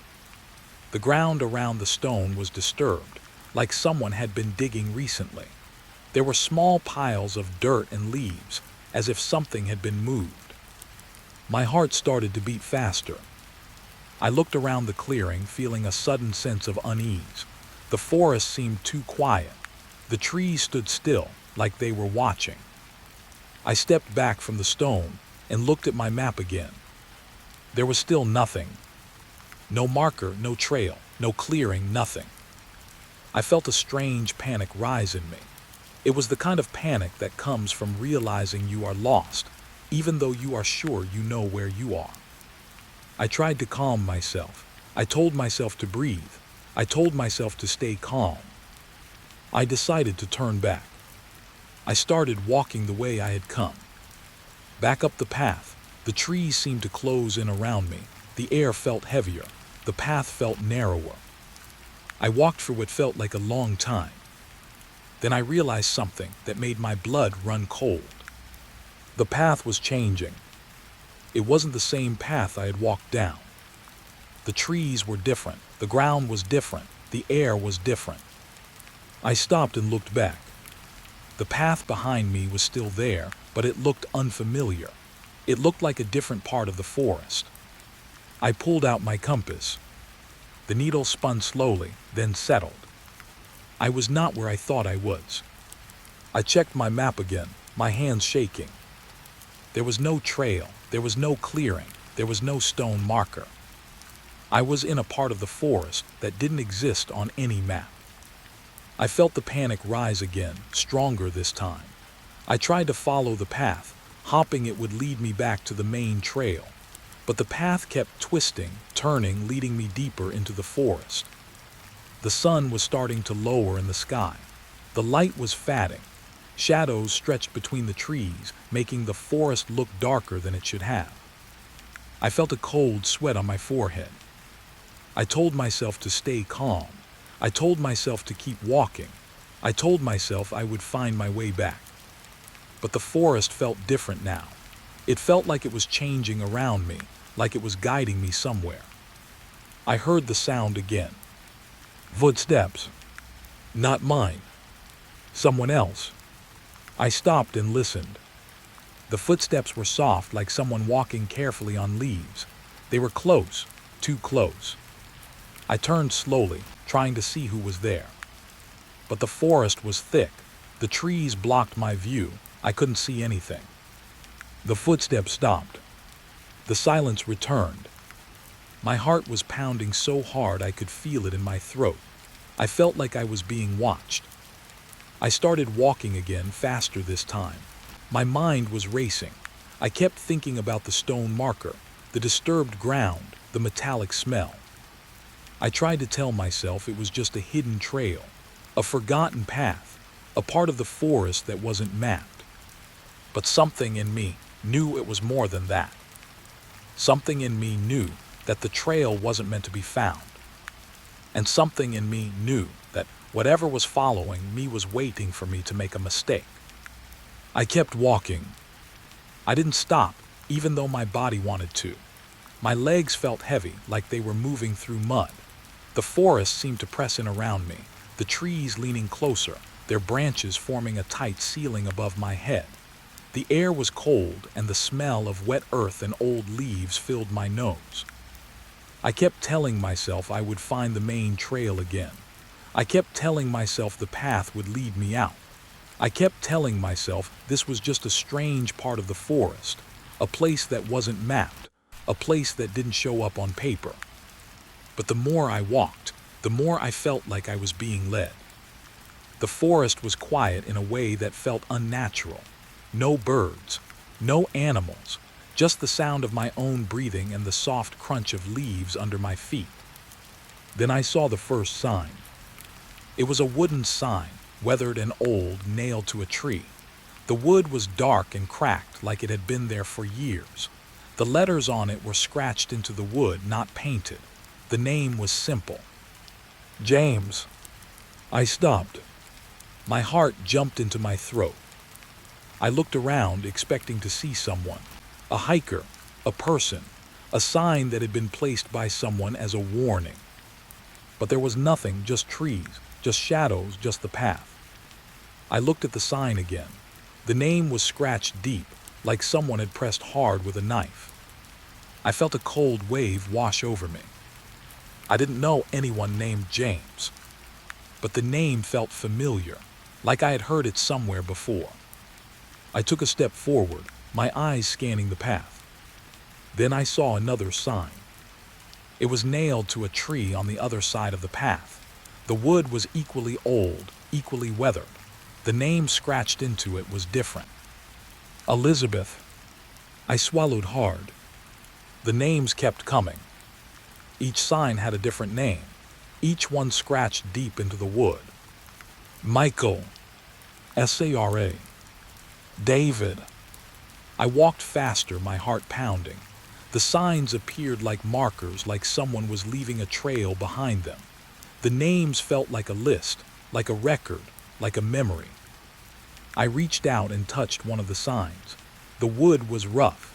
The scratches were fresh enough that the edges were still sharp. I pulled my hand back quickly, as if I had touched something hot. The names were not just scratched, they were carved with care, like someone had wanted them to stay. I looked at the path ahead, and my stomach tightened. The signs continued, one after another. They were spaced evenly, like someone had placed them there on purpose. The names were different, but the style was the same. The same deep scratches, the same old wood, the same quiet presence. I felt like I was walking through a memorial that didn't belong to me. I tried to think logically. Maybe the signs were left by a group of hikers. Maybe it was a memorial for people who had gone missing. Maybe it was a way to remember them. But the signs were too old. The wood was too weathered. The names were too random. And the path wasn't on any map. I kept walking, my eyes scanning the signs, trying to make sense of them. The names seemed to have no pattern, no order, no date, no explanation. But something about them felt wrong. I noticed that some of the signs had small symbols carved next to the names. Simple shapes, a circle, a triangle, a line, a small mark that looked like a lantern. I stopped again, staring at the symbol.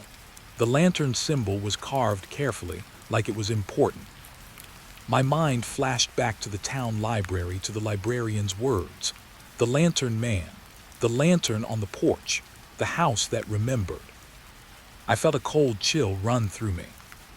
The signs weren't just names, they were warnings, they were markers, they were proof. I kept walking, my breath shallow.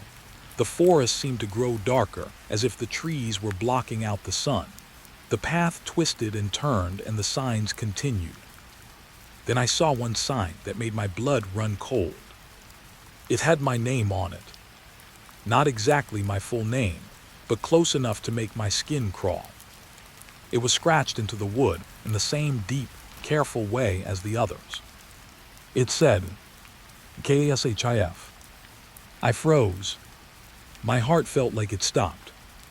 I stared at the sign, unable to move. The letters seemed to stare back at me like they were alive. I felt a sudden wave of nausea. My hands trembled. I looked around, expecting to see someone watching me, waiting for me to react. But there was nothing. Just the forest, just the path, just the signs. I stared at the sign again, trying to understand how it could be there. How someone could have carved my name into a sign in a forest that wasn't on any map. I felt like I was losing my mind. I took a step back, then another, trying to put distance between me and the sign. But the path didn't feel like it was going anywhere. It felt like it was closing in. I looked at the signs again, and I realized something that made my blood run cold. The names were not random. They were all missing people. People from Pine Hollow. People who had vanished in the forest. The signs were a list of victims. A record of the ones who never returned. And now my name was on it. I felt a cold sweat on my forehead. I felt my breath catch in my throat. The forest felt like it was pressing in on me, like it was closing around the path. I wanted to turn back. I wanted to run. I wanted to get out of the forest and back to the safety of the town. But the path didn't feel like it was letting me go. I kept walking, my eyes fixed on the signs. The names continued, one after another. Each one a person. Each one a story. Each one a life that had ended here in this hidden part of the forest. The path began to slope downward again. The air grew colder. The trees grew closer. The forest felt like it was swallowing me. I heard the sound again. Footsteps. Soft, slow. Behind me. I turned quickly, my heart pounding. There was no one there. Just the trees, just the shadows. I kept walking, but the footsteps followed. I could feel them in the air, like a presence behind me, like someone was walking just out of sight. I tried to keep my breathing steady. I tried to stay calm, but the signs kept appearing and the names kept staring at me, and my name was still there, carved into the wood. I realized then that the forest wasn't just hiding the trail. It was keeping a record, and it was waiting for the next name to be added. The first thing I noticed was the heat. It wasn't a strong heat, like a fire that had just been lit. It was a soft, lingering warmth, like the kind you feel when you stand near a fireplace after the flames have died down. The kind that makes your skin tingle, even when the air is cold. I stopped in the clearing and looked down. The campfire was still warm. The embers glowed faintly, like tiny red eyes in the dark. The ash was still loose, not fully cooled. The wood had blackened, but it hadn't turned to powder. It looked like the fire had been alive only a short time ago. But there was something strange about it. There were no footprints, no marks in the ash, no signs of someone sitting close to the fire, no impressions where a log might have been moved, no tracks leading away. Just the fire, still warm in the middle of the clearing. I stood there for a long time, my breath visible in the cold air. The forest around me was quiet, too quiet. The usual sounds of animals and insects were missing, like the woods had gone silent on purpose. I took a step closer to the fire, careful not to disturb the ash. The warmth hit my face, and for a moment I felt comforted. The fire felt like a signal, like someone had been here and had left a trace. But the lack of footprints made my stomach twist. I looked around the clearing. The ground was covered in leaves, and the trees stood tall and still. The path I had been following was just beyond the clearing, but it felt farther away now, like the forest had shifted. I looked back at the campfire again. The warmth was still there. The embers glowed faintly. It was as if the fire had been lit recently, and then the people had vanished. I felt a cold wave wash over me. I had been following the signs, the names carved into the wood. I had seen my name. I had felt like the forest was watching me. And now, here was a campfire that had been lit, but there was no one to sit by it. I took out my flashlight and scanned the clearing. The beam of light cut through the darkness, illuminating the trees and the ground. The light moved slowly, and the shadows shifted. I noticed something near the edge of the clearing. A small pile of rocks arranged in a circle, a makeshift fire ring. It looked like someone had built it carefully. The rocks were placed with intention, not just scattered. It was the kind of ring you see in campsites, where people sit around and talk. I looked closer and saw something else. A small piece of cloth caught on one of the rocks. It was torn and dirty, but it looked like it had been part of a shirt or a jacket. I picked it up carefully. It was cold, like it had been left outside for a long time. The fabric smelled faintly of smoke. I held it in my hand, and a memory flashed in my mind. A campfire, a night, a friend, laughter. But the memory didn't feel like mine. It felt like someone else's memory, borrowed from a dream. I put the cloth down and stepped back, my heart pounding. The forest felt darker now, like the trees were leaning closer. I looked at the campfire again, and I noticed something I hadn't seen before. There were no sticks, no branches, no wood. The fire was burning, but there was nothing feeding it. The embers glowed, but there was no fuel. It was like the fire was burning on its own. I felt a chill run through me.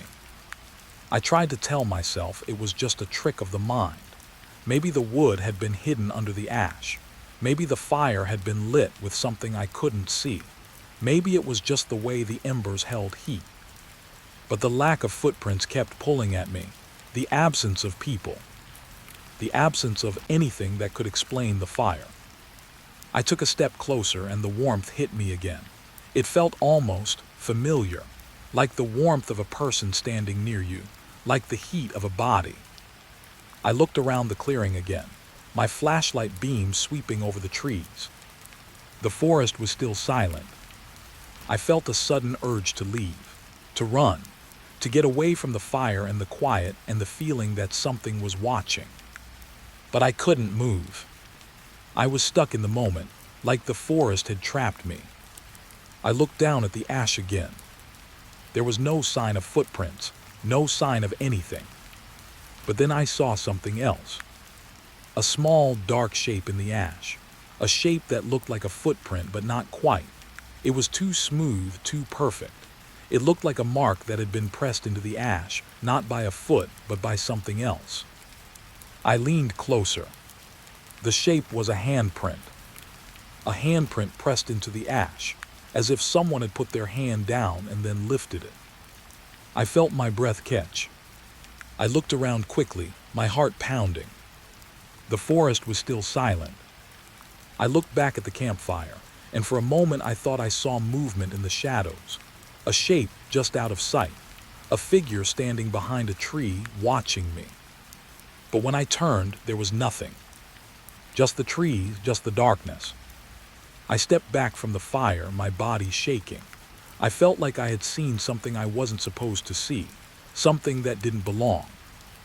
I looked at the campfire one last time. The embers glowed faintly like tiny red eyes. The ash was still loose. The warmth was still there. And the handprint in the ash felt like a message. A sign. A warning. I turned and walked away from the clearing, my footsteps loud in the silence. The path felt different now, like it was leading me somewhere. The forest seemed to shift around me, guiding me deeper. I kept walking, my heart racing, my mind full of questions. Who had lit the fire? Why was it still warm? Why were there no footprints? And what did the handprint mean? I didn't know the answers. But I knew one thing. The forest was not just hiding the trail. It was hiding something else. Something that didn't want to be found. I didn't mean to find the backpack. I was already tired. My legs were sore. My mind was heavy. The forest had been leading me for hours, and the path felt like it was never ending. The signs, the campfire, the silent air, everything had made me feel like I was walking through someone else's memory. I kept telling myself I would turn back. I kept telling myself I would find the main trail. But every time I tried, the forest seemed to shift. The path would twist, or the trees would close in, or the signs would appear again, like the forest was guiding me deeper. I was starting to feel like I was not alone. I was starting to feel like the forest was watching me. The sun was low now, the light fading. Shadows stretched between the trees, making the forest look darker than it should. The air was colder. My breath came out in white clouds. I kept walking, my eyes scanning the path for anything familiar. Then I saw it. A backpack. It was lying on the ground, half hidden under a pile of leaves. It looked like it had been there for a while, but it wasn't old. The fabric was worn but not rot. The straps were intact. The zipper was slightly open, as if someone had left it in a hurry. I stopped and stared at it. My heart started to race. I didn't want to touch it. I didn't want to get close, but something in me pulled me forward. I crouched down slowly and reached out. The backpack was cold. I unzipped it carefully, my hands shaking. Inside there were a few items: a water bottle, a small notebook, a flashlight, a folded map. But the thing that caught my attention was a photo. A photograph tucked inside a plastic sleeve, like someone had wanted to keep it safe. I pulled it out. My breath caught in my throat. It was a picture of someone I knew. Someone I had known for years. Someone who had been missing for years. It was my friend, Amir. I hadn't seen him since the day he disappeared. I had heard the stories. I had heard the whispers. I had heard the town talk about him like they were afraid to say his name out loud. Amir had gone into the forest one night and never returned. The search parties had found nothing. The police had closed the case. The town had moved on, but I never did. I stared at the photo, my hands trembling. Amir was smiling in the picture. He looked happy. He looked alive. The photo was taken in the forest near a creek. The background looked familiar, like a place I had seen before. I looked closer at the photo. Amir was holding something in his hand. A small lantern. My heart pounded harder. The lantern. The same kind of lantern that was on my porch. The same kind of lantern that had been tied to the lantern man. I felt a cold wave wash over me. I looked around the clearing, my eyes scanning the trees. The forest was quiet, too quiet. I looked back at the backpack. I noticed something else. A name tag. It was attached to the strap, worn and faded. It had Amir's name on it. But the tag also had something else. A date. The date was years ago. The day he went missing. I stared at the tag, my mind racing. How could this backpack be here? How could it be in this hidden part of the forest? How could it have Amir's photo and his name tag? I felt a sudden wave of nausea. I closed the backpack slowly, my hands shaking. I stood up, my legs unsteady. I felt like the forest was closing in around me. I looked at the path ahead, trying to find a way out, but the path felt like it was leading me deeper. The signs were still there, the names carved into the wood. My name was still on one of them. I felt like I was trapped. I held the photo in my hand, staring at Amir's smiling face. It felt like a cruel joke, like the forest was teasing me, like it was showing me something it knew would hurt. I kept thinking about the hidden room in the house, the files, the police reports, the lantern man. Everything was connected. The forest, the house, the missing people. The backpack was proof. But proof of what? I sat down on a fallen log, my back against the tree. I tried to calm my breathing. I tried to think clearly. I opened the backpack again and pulled out the notebook. The cover was worn, the pages slightly bent. I flipped through it slowly. The writing was messy, like someone had written in a hurry. The words were scattered, like thoughts that didn't want to be organized. I read a few lines. Lantern light, follow the signs. Don't trust the path. Listen to the forest. Remember the names. My hands shook as I read. The notebook was full of notes like this. It looked like someone had been trying to make sense of the trail. Someone had been trying to survive.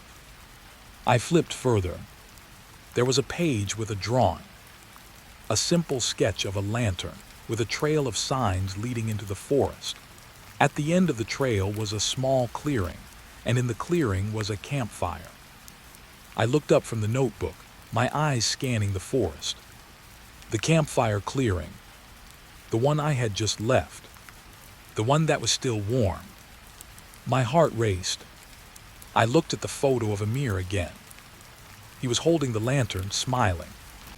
But there was something else in the photo. A shadow behind him. A dark shape, barely visible, standing just behind his shoulder. It looked like a person, or something like a person. I felt a cold wave wash over me. I looked around again, my eyes searching the trees. The forest felt like it was watching. The air felt heavy. I put the photo back in the backpack and zipped it closed. I stood up, my legs trembling. I felt like I was about to break. I looked at the path ahead, trying to decide what to do.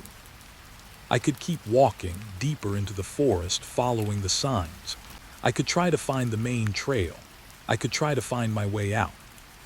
But the forest felt like it was leading me, like it wanted me to follow. I took a deep breath and started walking again.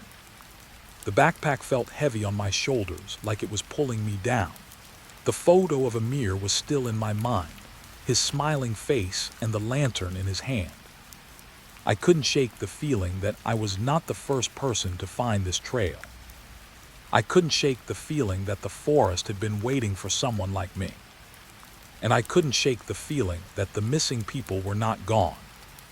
They were still here. Somewhere. Watching. Waiting. The forest had always been quiet. Not the kind of quiet that feels peaceful, but the kind that feels like a held breath. Like the trees were waiting for something. Like the world had stopped moving just to listen. When I was a child, I used to think that silence meant safety. That if nothing made noise, nothing could hurt you. Now I know silence can be worse. Because silence can hide things. It can hide the way a person disappears. It can hide the way a trail leads you somewhere you never meant to go. It can hide the way a forest remembers.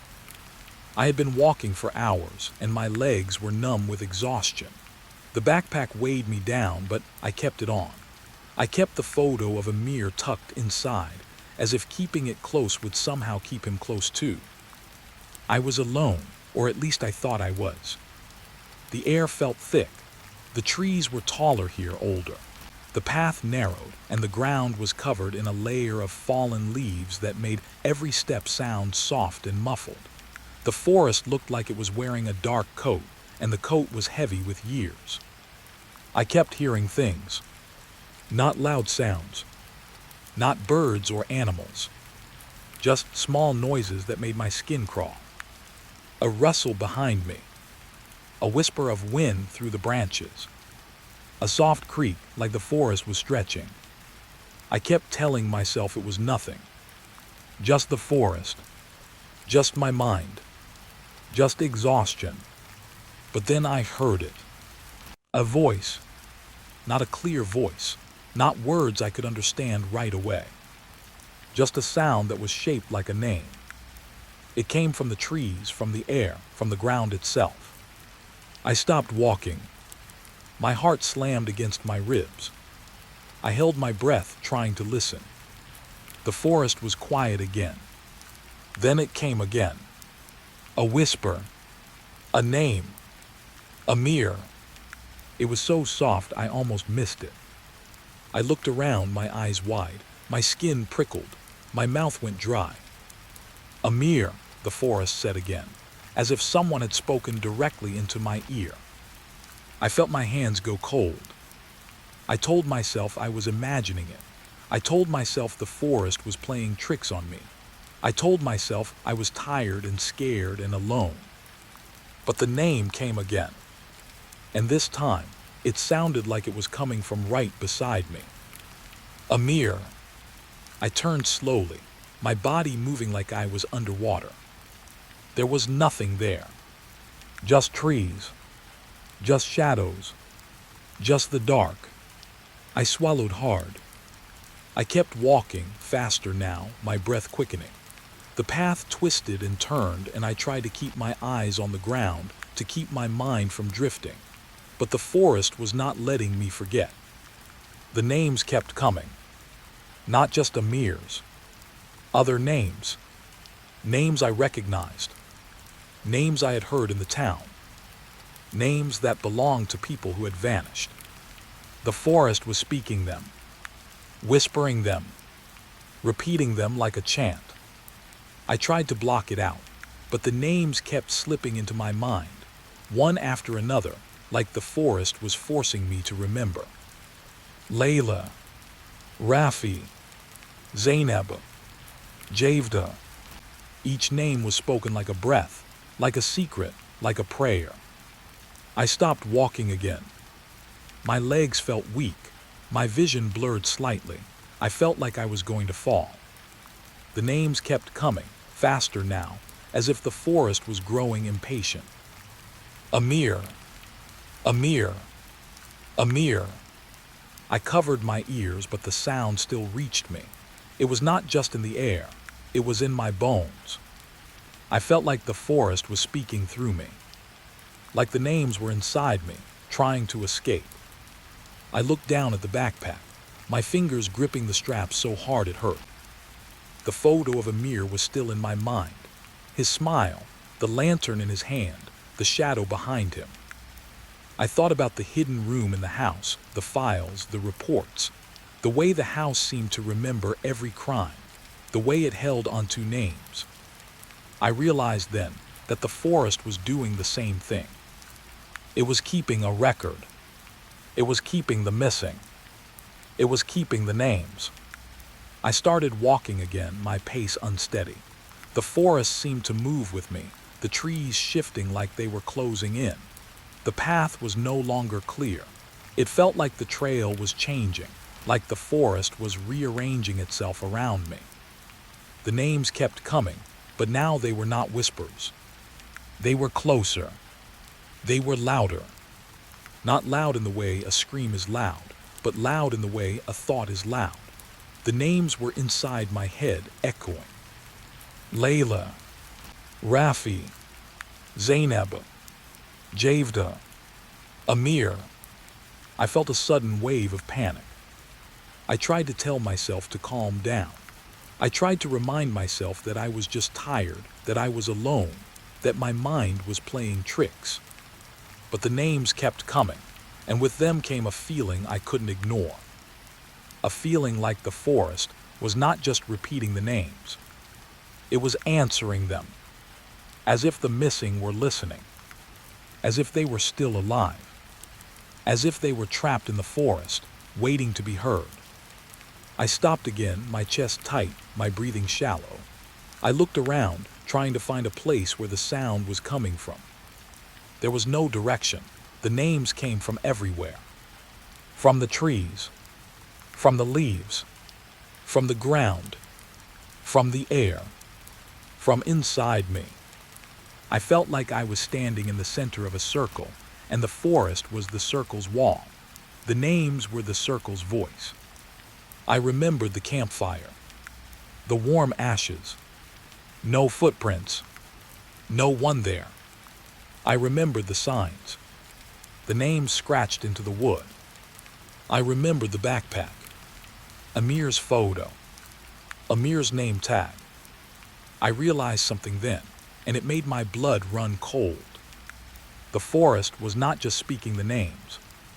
It was calling them to something, calling them to the place where the trail ended, the place where the signs led, the place where the lantern burned. I felt a sudden urge to run, but my feet would not move. It was like the forest had locked them in place. I stood there, trembling, listening to the names whisper back at me, and I understood something I did not want to understand. The missing were not gone. They were still here, and the forest knew their names. The forest remembered them, and it was not letting them go. The names continued, softer now, like the forest was tired of speaking, like it was waiting for me to respond. Amir, Amir, Amir. I felt tears in my eyes, but I couldn't tell if they were from fear or from something else.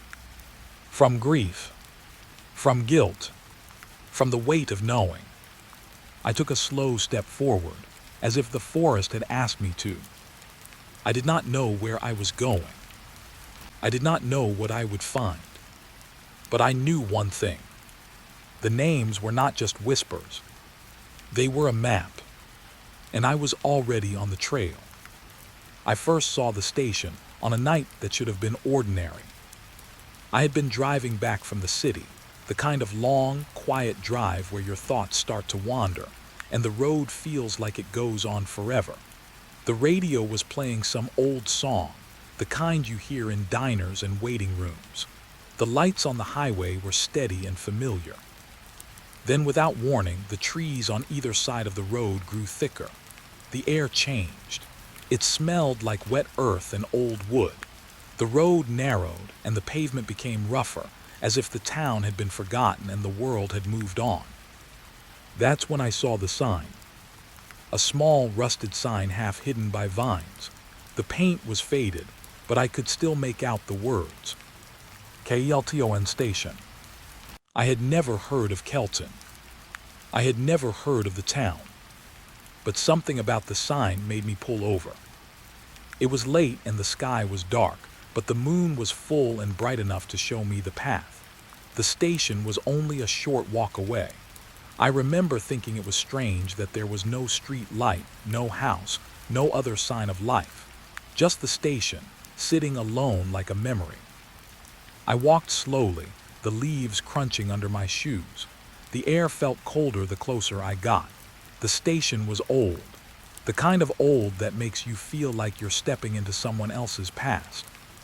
The building was small, with a platform that ran alongside a set of tracks. The wood was worn and gray. The windows were dusty and the door was closed. There was a bench on the platform and a single lamp hung above it. The lamp was lit. Not dimly, not flickering. It glowed steadily, like it had been on for years.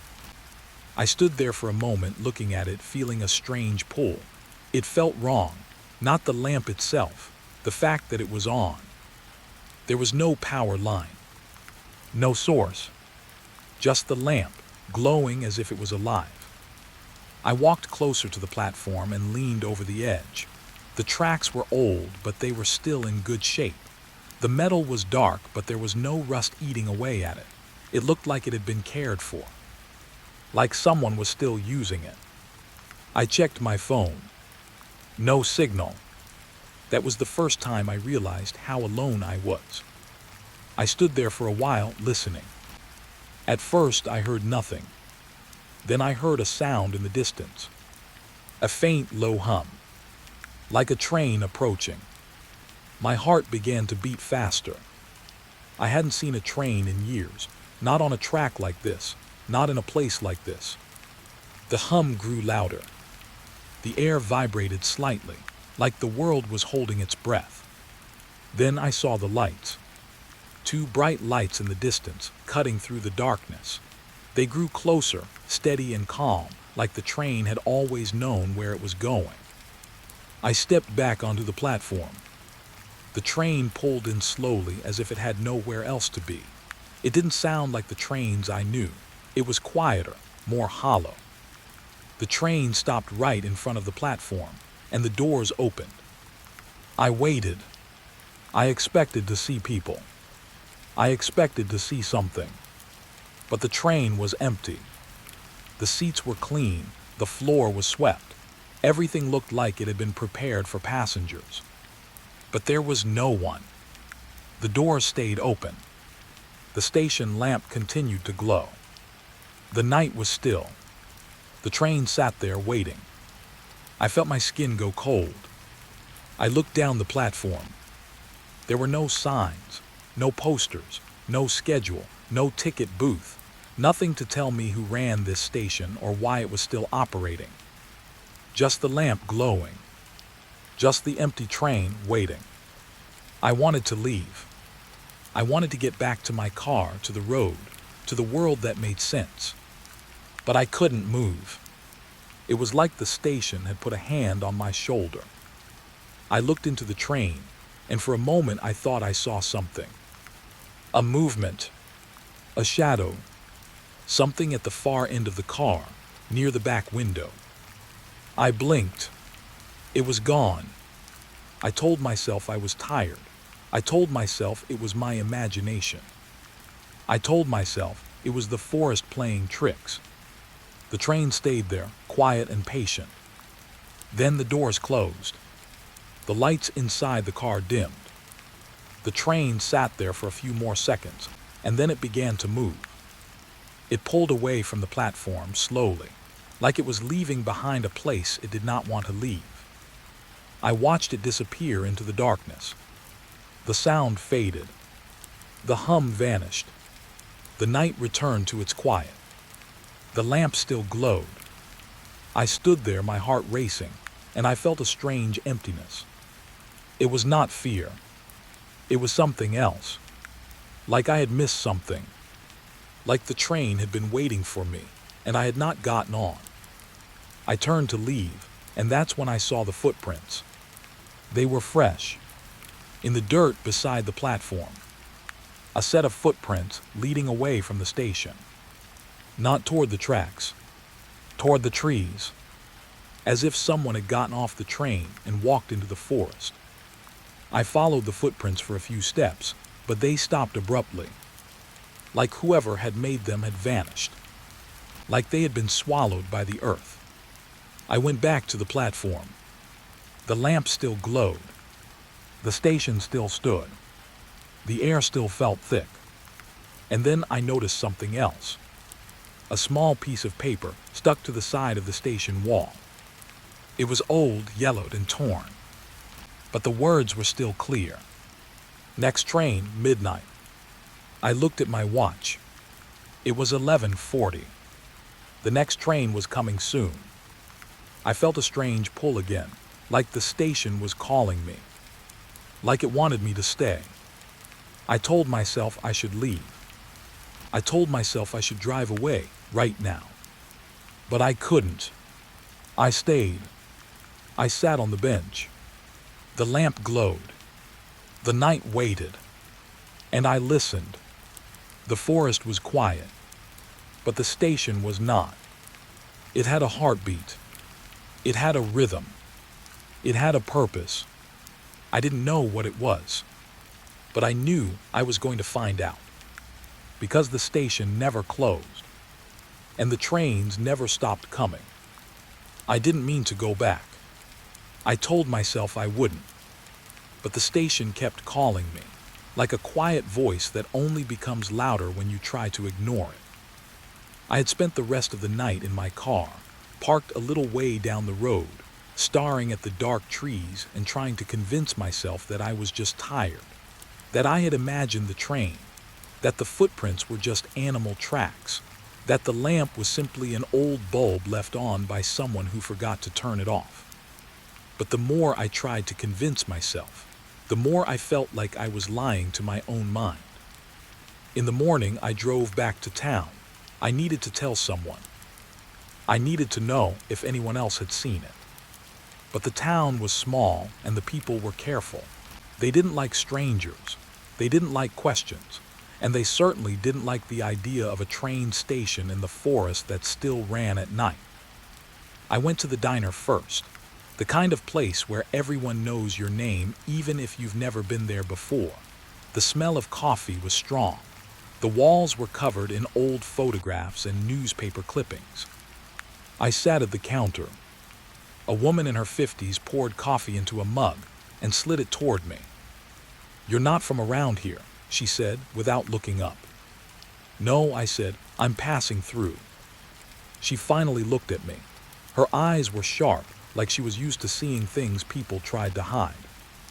"You seen the station?" she asked. I froze.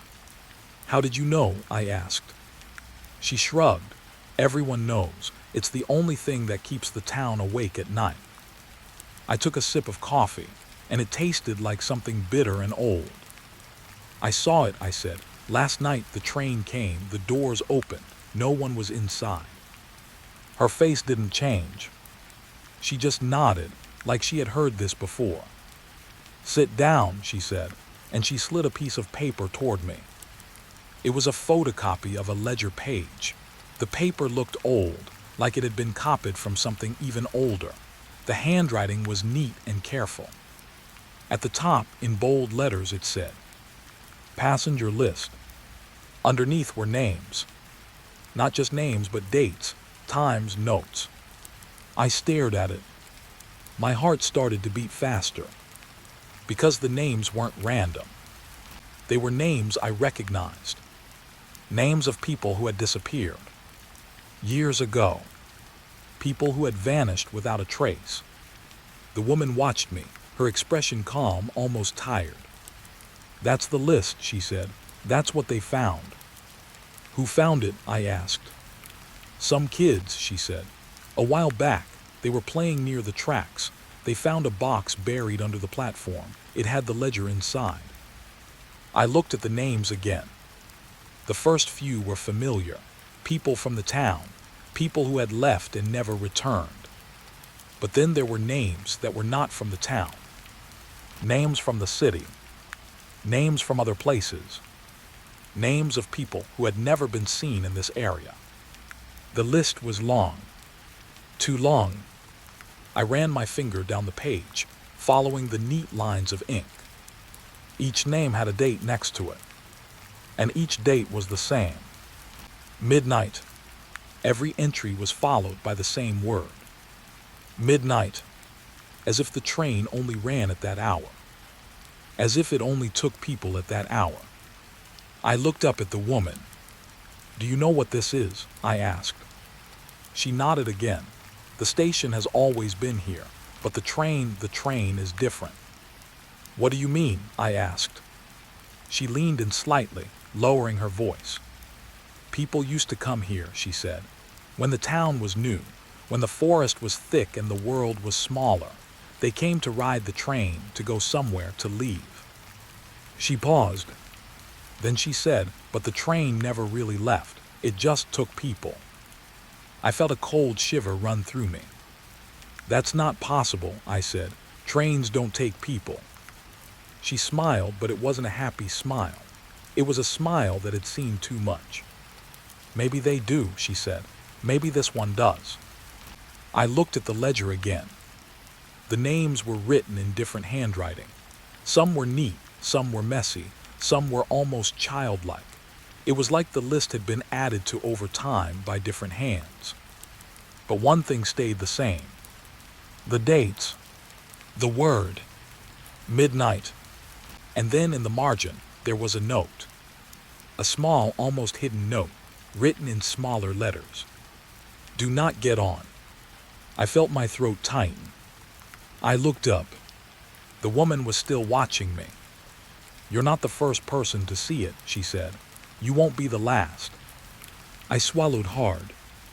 "Why didn't anyone stop it?" I asked. She sighed. "Because no one can," she said. "And because the town learned a long time ago that asking questions makes the station louder." I looked down at the paper again. There were names I knew. Names of people I had heard about. Names that had become stories. But there was one name that made my blood run cold. My own. My name was there. Not written in the same ink as the others, not in the same style. It was written in a different hand, in a shaky, uneven script. It was my name, with a date next to it. A date that was tonight. Tonight. I felt the room tilt slightly. I looked up at the woman. She didn't flinch. She didn't look surprised. She just said quietly, "You've been marked." I didn't know what that meant. I didn't want to know. But I did. Because I felt the station calling me again. Not in my head. Not in my thoughts. In my bones. I drove back to the station that afternoon, even though I knew I shouldn't. Even though the sun was still up and the world looked normal.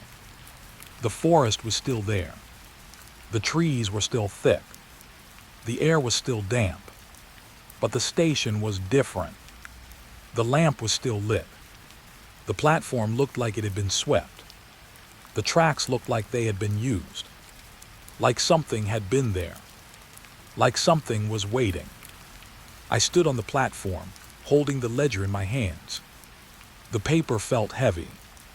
As if it was not just a list. As if it was a contract. As if it was a promise. I sat on the bench. I waited. The sun began to set. The shadows grew long. The forest became darker. The lamp glowed brighter. And as the clock approached midnight, I heard it again. The hum.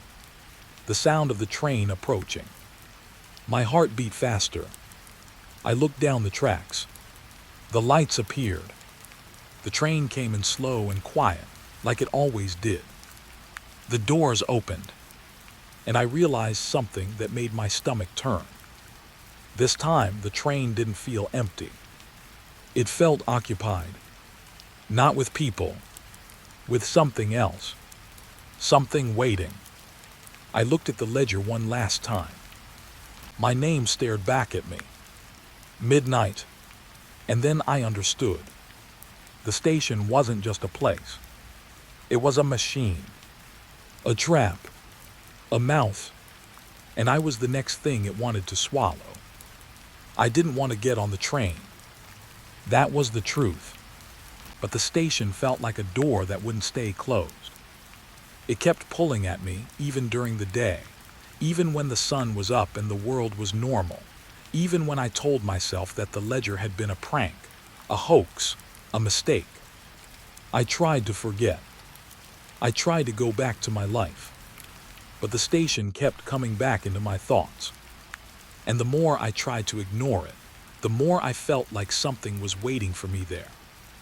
So on the night I saw my name on the ledger, I went back. I stood on the platform and waited. The lamp was glowing, steady as always. The air was cold. The forest was silent. It felt like the world had stopped breathing. I checked my watch. 11:50. 10 minutes until midnight. I tried to focus on my breathing. In, out, in, out. I tried to remind myself that trains are real, stations are real, forests are real. But this place didn't feel real. It felt like a dream you can't wake up from. The hum started again. Far away, faint, like a sound from another world. I looked down the tracks. The lights appeared. The train approached slowly, like it was moving through thick fog. The sound grew louder. And then it was right there. The doors opened. The air from inside the train was cool and clean, almost like a hospital. The interior lights were dim, soft, like they were trying not to be noticed. The seats were empty. The floor was clean. Everything looked untouched. I stepped inside. The door closed behind me. I felt a small shiver run down my spine, like the train had locked me in. I told myself it was just the cold. I told myself it was just the fear. I told myself I was safe. But the moment the train started moving, I knew something was wrong. The train didn't shake. It didn't make the usual noise. It glided. Smoothly. silently, like it was floating. I looked around the car. There were other passengers, but they were not sitting like people. They were sitting like statues. Their heads were tilted slightly, as if they were listening, as if they were waiting. I could see their faces, or what I thought were faces. They looked like people at first, but the closer I looked, the more I realized they were. Their skin was too pale, their eyes too dark, their expressions too still. They didn't blink. They didn't move. They just stared ahead, as if they were looking at something no one else could see. I felt my heart start to race. I wanted to stand up. I wanted to run, but I was frozen. I was sitting in my seat, and I couldn't move. The train kept moving. The world outside was dark. The trees flew by in a blur. I tried to listen for the sound of the wheels on the track. There was nothing. No clatter. No rumble. Just the quiet hum, like a distant heartbeat. I looked at the passengers again. I noticed something else. They weren't breathing. Not in the way people breathe. No rise and fall of the chest. No gentle movement. They were still. Perfectly still. Like they had been placed there. Like they were waiting for something. I tried to speak. I tried to say something, anything. But my voice came out thin and shaky. I cleared my throat. "Hello," I whispered. No one responded. No one turned. No one looked at me. It was like I wasn't there. Like I was invisible. I felt a wave of panic rise in me. I swallowed hard. I tried again. Is anyone there? Still nothing. The train moved on. The darkness outside seemed to press against the windows, like the forest was trying to look in. I felt my hands start to shake. I looked down at my lap.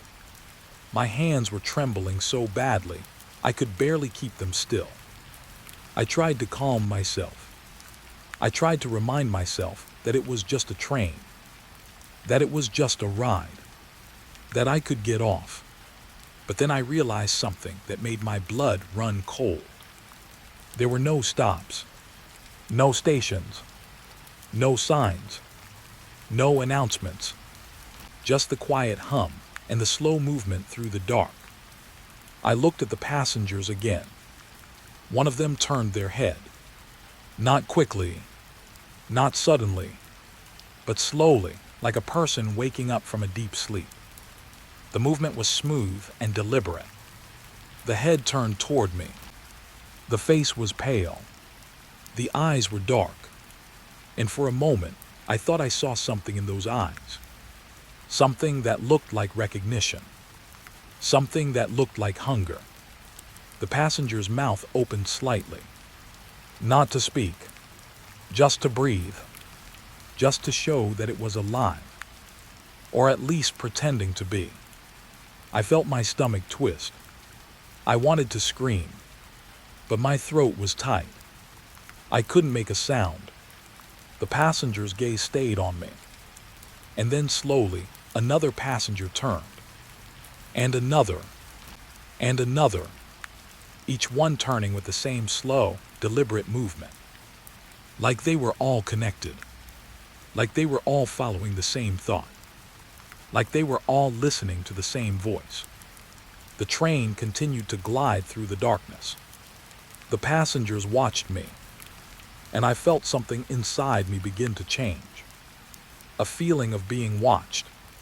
A feeling of being hunted. A feeling of being the only real thing in a world of copies. I tried to look away. I tried to focus on the window. But the window didn't show the forest. It showed something else. It showed a place I didn't recognize. A place that looked like a town. A town with empty streets. A town with dark windows. A town with no lights. The train moved through that town like it had always been there. like it had always been waiting. I felt a cold sweat on my skin. I felt the fear in my bones. And then I heard something. A whisper. Soft. Barely there. Like someone speaking from far away. I couldn't make out the words, but the sound made my blood run cold. It was the same voice I had heard in the forest. The same voice that had called my name. The same voice that had been in my head since I first saw the station. The train continued to move. The passengers continued to stare. The whisper continued to grow louder. And then I realized something that made my heart drop. The names. The names on the ledger. They weren't just names. They were tickets. They were reservations. They were proof that the train had been coming for years, and that it had been taking people, taking them away, taking them to a place where the forest was quiet, a place where the station never closed, a place where the train always ran. And then I understood what the woman at the diner had meant when she said the town learned long ago that asking questions makes the station louder. Because the station wasn't just a station. It was a mouth. And the train was its teeth. I looked down at my hands again. I realized that my hands were no longer shaking. They were steady. Too steady. Like someone else was holding them. Like someone else was controlling me. I tried to move, to stand, to run. But my body wouldn't obey. It was like the train had taken my will. Like it had taken my mind. Like it was pulling me toward something I couldn't see. The whisper grew louder. The passengers stared. The train moved. And I knew, with a certainty that chilled me to the core, that I was not going home. Not tonight. Not ever. The day the child disappeared, the forest felt different. Not in the way people usually say it feels different, like a storm is coming or the air is heavy. It felt different in a quieter way, like the forest was holding its breath. It was a small town, the kind where everyone knows everyone else's business. The streets were narrow, the houses closed together, and the trees seemed to lean in as if listening. There was a school, a church, a diner, and a sheriff's office that looked like it belonged in a postcard. And there was the forest. The forest was always there, always close, always dark and thick. The kind of forest that people told stories about around campfires. The kind of forest you don't walk into after dark. But on that day, the forest was just a forest. It was morning when the boy vanished. His name was Eli. He was 8 years old. He had dark hair that curled at the ends, and a face that looked too serious for his age. He was the kind of child who watched adults closely, like he was trying to learn their secrets. He lived on the edge of town, near the first line of trees. His mother had told him not to go into the forest alone, but children never listen the way adults think they do. He had been playing near the tree line just beyond the last yard, where the grass turned to underbrush. He was chasing a butterfly, laughing, running with that kind of joy that makes you feel like the world is safe. Then he was gone. One moment he was there, and the next he was. His mother screamed. His father ran. The neighbors came out, faces pale, eyes wide. The sheriff arrived quickly. He was a tall man with a calm voice, the kind that made people feel like everything would be okay. He didn't look like someone who was used to panic. He looked like someone who had seen it all and still believed he could fix it. He organized the search. He called for volunteers. He told everyone to stay calm. But no one stayed calm. The forest was waiting. People gathered at the edge of the trees, their faces full of fear. They formed lines, holding flashlights and sticks and anything they could use to push through the brush. They called Eli's name. They shouted. They listened. The forest answered with silence. The search lasted all day. People moved deeper and deeper into the trees. They found nothing. No footprints, no broken branches, no sign that a child had ever been there. It was as if the forest had swallowed him whole. As the sun began to set, the town grew quiet. Not because they stopped searching, but because the search had become a kind of prayer, a ritual, a desperate hope that if they kept calling his name, the forest would give him back. But it didn't. The sheriff gathered everyone at the edge of the forest as night fell. He spoke in a calm voice, but his eyes were tired. "We'll continue tomorrow," he said. "We'll find him, we will." No one believed him. The forest was too quiet. The night was too still. The air felt thick. People went home, but they didn't sleep. They sat in their kitchens, staring out at the dark trees, listening for anything that sounded like a child. They listened for Eli's voice, but all they heard was the wind. And the wind sounded like a whisper. The next morning, the search continued. More people came, more flashlights, more dogs, more prayers. But the forest still offered nothing. At one point, someone found a small shoe near the tree line. It was a child's shoe, worn and dirty, as if it had been stepped on and dragged through the mud. People gathered around it, their faces full of grief. The sheriff picked it up carefully, as if it might break. He looked at it for a long time. Then he said, "This means he was here." But he didn't say it like a comfort. He said it like a warning. The search continued for days. The town grew smaller. People stopped leaving, they stopped going to work, they stopped eating, they stopped talking. They only searched. They only listened. And the forest remained silent. On the third night, something changed. It wasn't loud. It wasn't dramatic. It was subtle, like the forest was shifting its weight. I was standing at the edge of the trees, near where Eli had last been seen. I had joined the search like everyone else. I was not a hero. I was just someone who couldn't stand the idea of a child being lost in the dark. I had a flashlight in my hand, and I was staring into the forest, trying to see something that wasn't there. That's when I heard it. A sound. A faint sound. Like a whisper. Like someone calling a name. Not loudly. Not clearly. Just softly. I froze. I listened. The sound came again. It was so faint I almost thought I had imagined it. But then it came again, closer. It sounded like a voice, but not a voice I recognized. Not Eli's voice. Not any voice I had ever heard. The sound was like a whisper made of wind. It was coming from inside the forest. I stepped forward, my flashlight trembling in my hand. I called out, "Eli." The whisper stopped. The forest went quiet again. I waited. The air felt heavy. Then from deeper in the trees, I heard it again. Not a word. Not a name. Just a sound. A soft, slow sound. Like someone breathing. I felt my skin go cold. I took another step forward. The trees grew thicker. The shadows grew darker. The air grew colder. And the whisper came again. This time it sounded closer. It sounded like it was right behind me. I turned quickly. No one was there.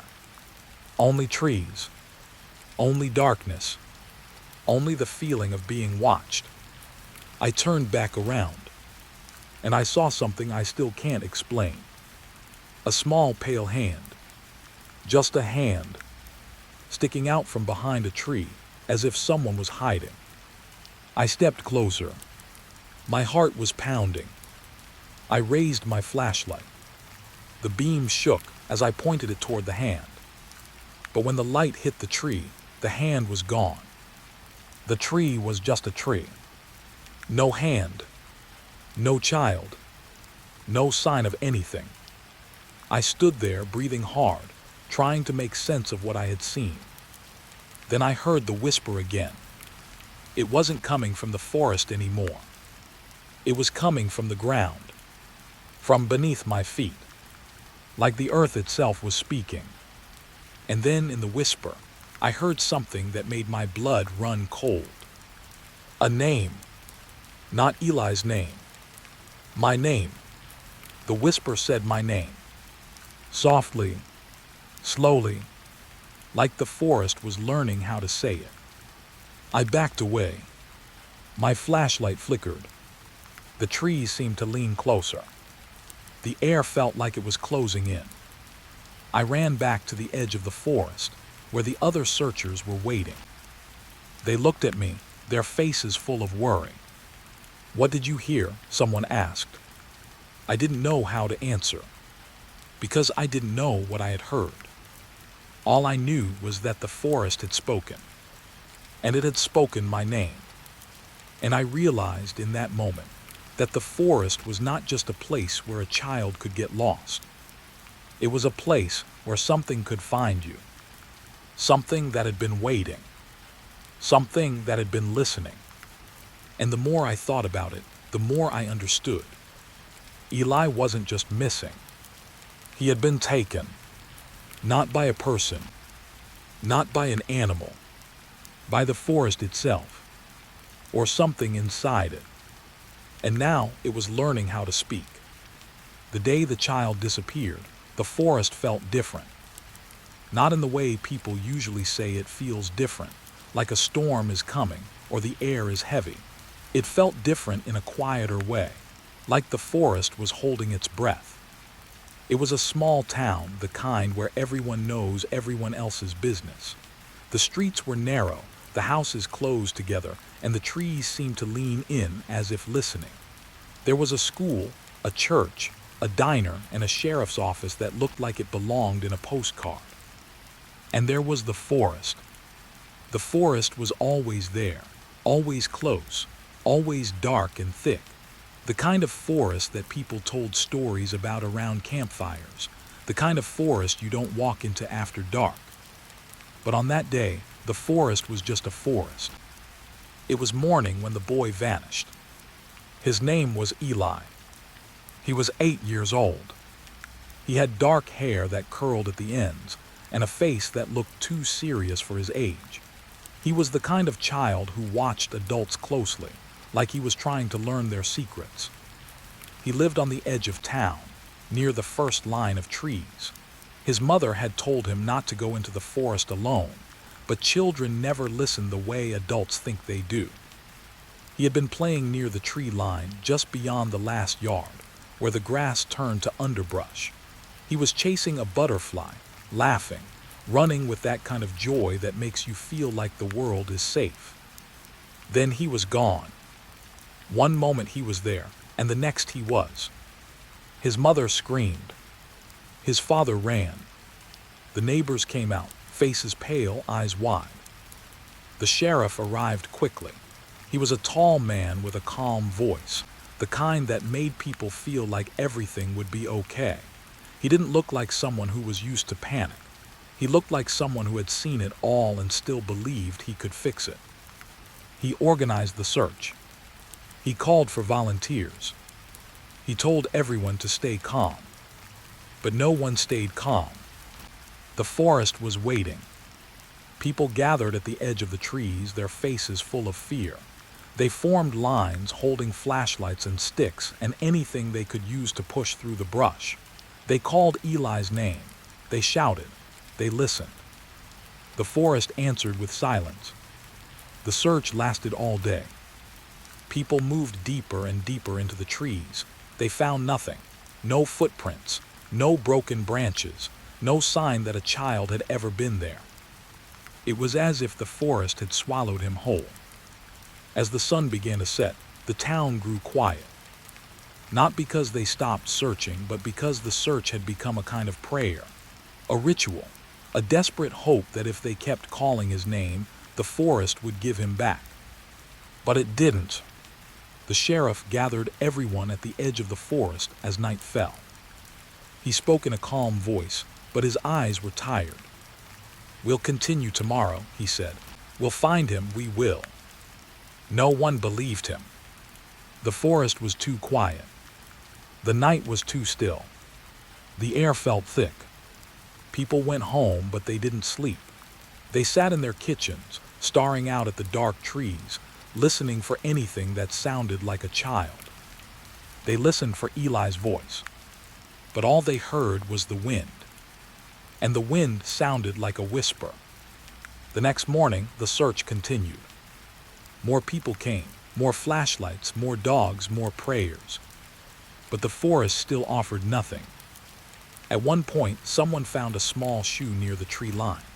It was a child's shoe, worn and dirty, as if it had been stepped on and dragged through the mud. People gathered around it, their faces full of grief. The sheriff picked it up carefully, as if it might break. He looked at it for a long time. Then he said, "This means he was here." But he didn't say it like a comfort. He said it like a warning. The search continued for days. The town grew smaller. People stopped leaving, they stopped going to work, they stopped eating, they stopped talking. They only searched. They only listened. And the forest remained silent.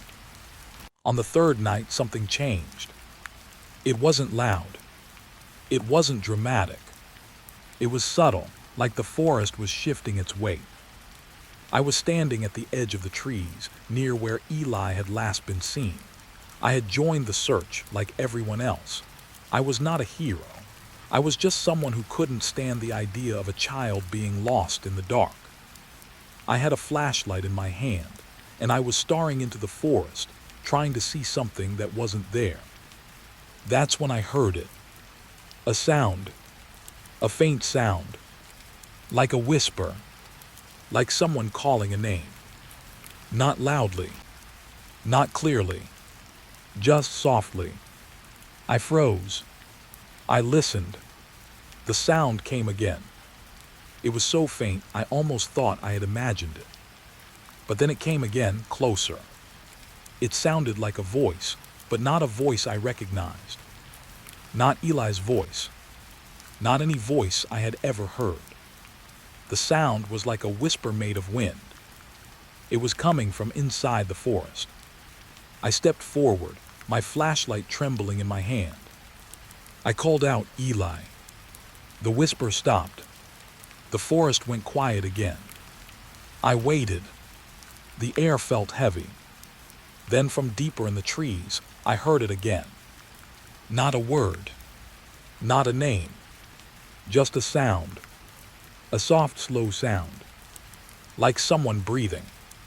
I felt my skin go cold. I took another step forward. The trees grew thicker. The shadows grew darker. The air grew colder. And the whisper came again. This time it sounded closer. It sounded like it was right behind me. I turned quickly. No one was there. Only trees. Only darkness. Only the feeling of being watched. I turned back around. And I saw something I still can't explain. A small pale hand. Just a hand. Sticking out from behind a tree, as if someone was hiding. I stepped closer. My heart was pounding. I raised my flashlight. The beam shook as I pointed it toward the hand. But when the light hit the tree, the hand was gone. The tree was just a tree. No hand. No child. No sign of anything. I stood there breathing hard, trying to make sense of what I had seen. Then I heard the whisper again. It wasn't coming from the forest anymore. It was coming from the ground, from beneath my feet, like the earth itself was speaking. And then in the whisper, I heard something that made my blood run cold. A name. Not Eli's name. My name. The whisper said my name. Softly, slowly, like the forest was learning how to say it. I backed away. My flashlight flickered. The trees seemed to lean closer. The air felt like it was closing in.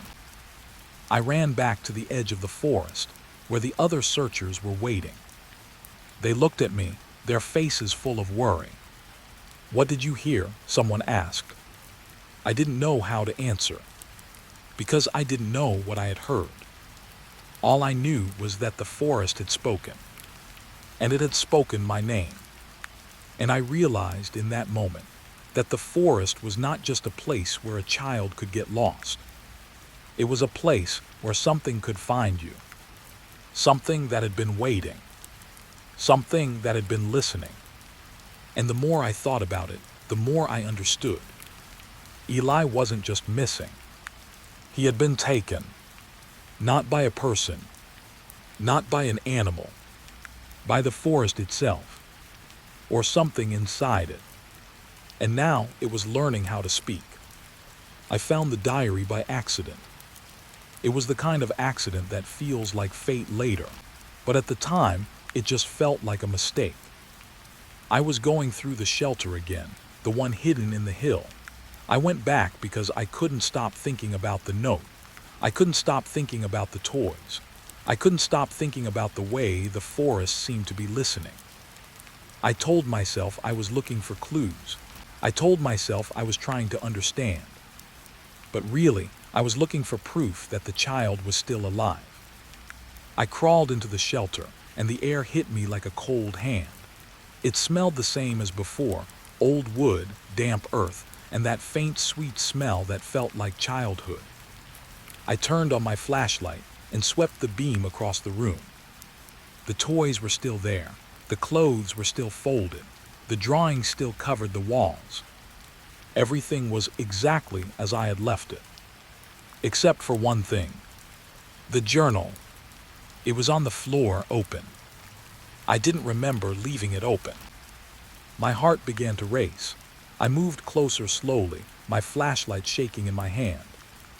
The pages were open to a section I hadn't seen before. The writing looked different.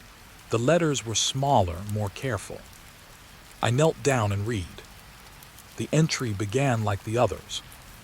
It sounded like a child. But then it changed. The words became sharper.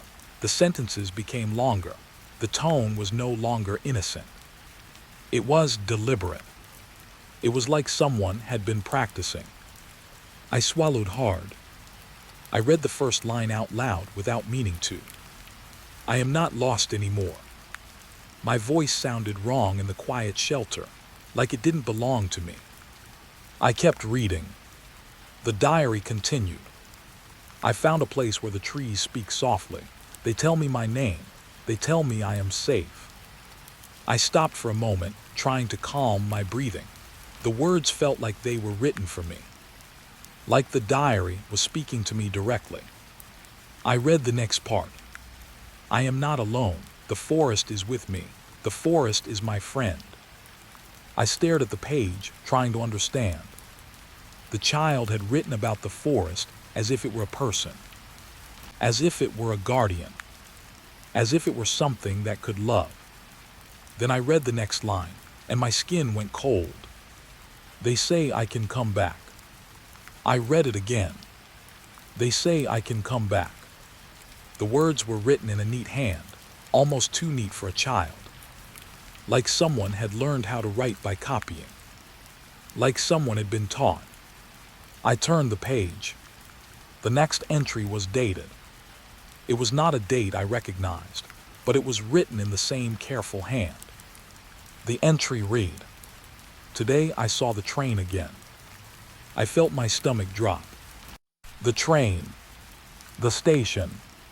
The late-night trains that came without passengers. The ones that no one boarded. I read on. It came for me. It always comes for me. It is not angry. It is just waiting. My flashlight beam moved across the page, and I felt a strange feeling in my chest, like the diary was breathing, like the words were alive. I continued reading. I told the train my name. I said it slowly so it could learn it. I froze. The train learned his name. The train learned his voice. I read the next line. It repeats my name back to me like a song. My hands began to shake. I didn't want to read more, but I couldn't stop.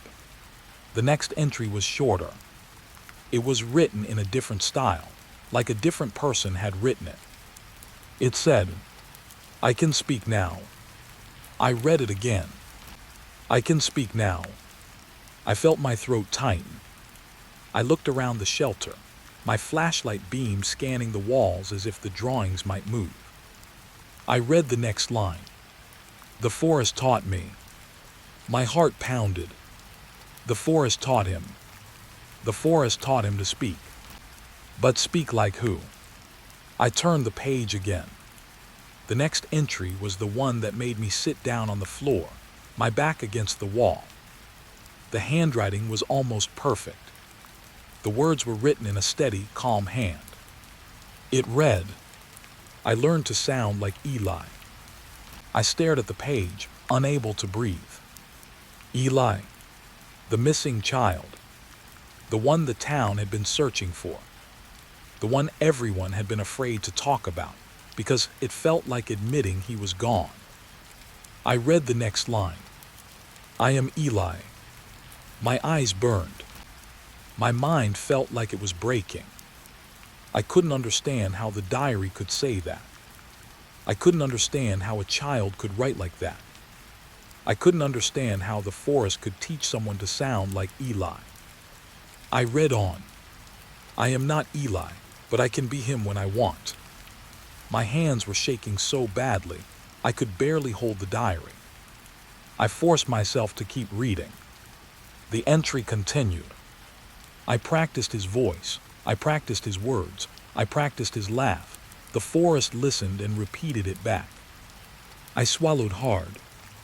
I thought about the whispers I had heard in the forest, the way the trees had spoken my name, the way the wind had sounded like someone calling.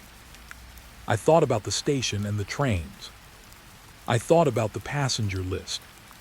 I thought about the way the town had been filled with missing people. And I realized something that made my skin crawl. The forest wasn't just speaking. It was copying. It was learning. It was taking voices. It was taking names. I read the next line. "I am safe here. The forest is safe. The forest keeps us." I felt a wave of nausea. The forest keeps us. It doesn't let us go.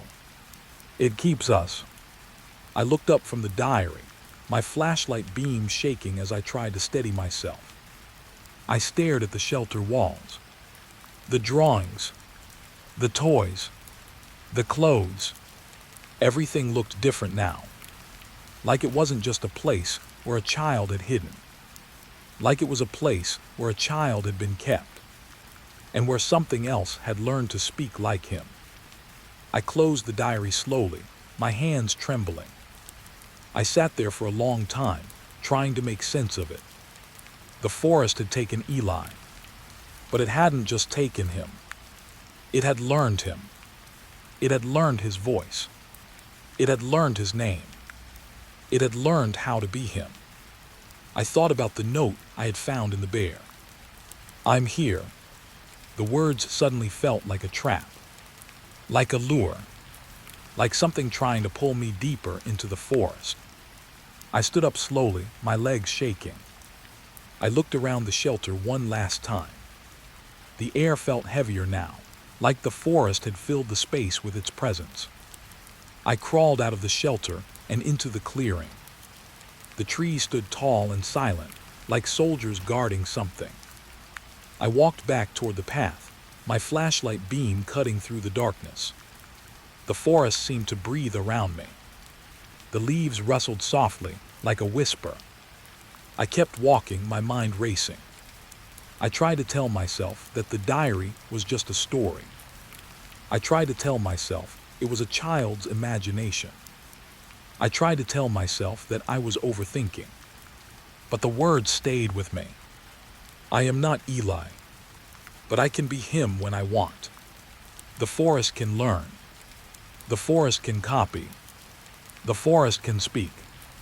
And I realized with a cold, sinking feeling that it might not just be Eli's voice the forest had learned. It might be mine too. I walked out of the trees and back toward the town, but the feeling followed me. Like a shadow, like a whisper, like a name being spoken in the dark. I remember the first time I heard the voice. It was not the kind of voice you hear when you are alone in the dark and your mind starts to play tricks on you. It was not the kind of voice you hear in a horror movie, loud and clear, as if the night itself is speaking directly into your ear. This was different. This was quiet. This was close. It came from the trees. I was walking back into the forest because I couldn't stop thinking about the diary. I couldn't stop thinking about the way it had sounded like Eli and not like Eli at the same time. I kept telling myself I needed to know more. I needed to understand. But the truth was, I was afraid. And I was also curious. There is a strange kind of fear that makes you move forward instead of backward. It is not bravery. It is not courage. It is something else, something like hunger. I walked slowly, my flashlight beam moving across the roots and leaves. The forest was quieter than usual. Even the birds seemed to be holding their breath. I kept thinking about the diary's last line. I am not Eli, but I can be him when I want. It was the kind of sentence that stays in your head long after you read it, like a song you can't forget, like a name you keep saying in your sleep. The path was narrow. The trees pressed close on either side, their branches like long fingers. The air smelled damp and the ground was soft under my boots. I reached the clearing where the shelter was hidden, but I didn't go in. I stood there for a moment, staring at the dark opening in the hill. I thought about the toys, the clothes, the drawings. I thought about the diary. I thought about Eli. And then I heard it. A voice. It came from the trees to my left, not from the shelter. It was faint at first, like a whisper carried by the wind. Hello. I froze. My heart started to beat faster, but my body did not move. I didn't want to show fear, even to myself. I stood there and listened. The voice spoke again. Eli. My breath caught in my throat. It sounded like a child, but it also sounded older. There was a strange, rough edge to it, like someone trying to imitate a child's voice and failing. It was not quite human. It was like the sound of a person speaking through a filter, like the forest itself was shaping the words. I took a slow step forward. The voice called again. Eli, come back. I felt my skin go cold. The words were too familiar. The way the voice said Eli was exactly how Eli's mother had said it in the missing posters. The way the town had said it in the news. The way the whole town had said it in their prayers. It was the same name, spoken the same way. But the voice was wrong. It was older. It was deeper. It was not Eli. And yet it was. I stood there, my flashlight beam shaking. I wanted to answer. I wanted to say, I'm here, I'm listening. But I couldn't. My mouth felt dry. My tongue felt heavy. The voice spoke again, closer this time. I'm here. I felt the hairs on my arms stand up. It wasn't a child's voice anymore. It was something else trying to be a child. It sounded like a person who had learned how to speak by copying someone else. Like a recording. Like an echo. Like a voice that had been practiced. I took another step forward. The trees seemed to lean in, as if they were listening too. The wind moved through the branches, making the leaves whisper. But the whispering was not random. It was almost like the forest was repeating the words. The voice called again. Eli, come back. I felt a strange pull in my chest, like something was tugging at my mind. I wanted to run. I wanted to turn around and leave the forest forever. But I couldn't. I kept walking. The voice followed me. It came from the left, then from the right, then from behind. It was everywhere. It was in the wind. It was in the rustle of the leaves. It was in the silence. I stopped for a moment and looked around. The trees were tall and still, their trunks dark and wet. The forest floor was covered in a thick layer of fallen leaves. The air was cold and heavy. And the voice kept calling, "Eli." I felt tears in my eyes. Not because I was sad, but because the voice sounded like a child, and I had never heard a child sound so lonely.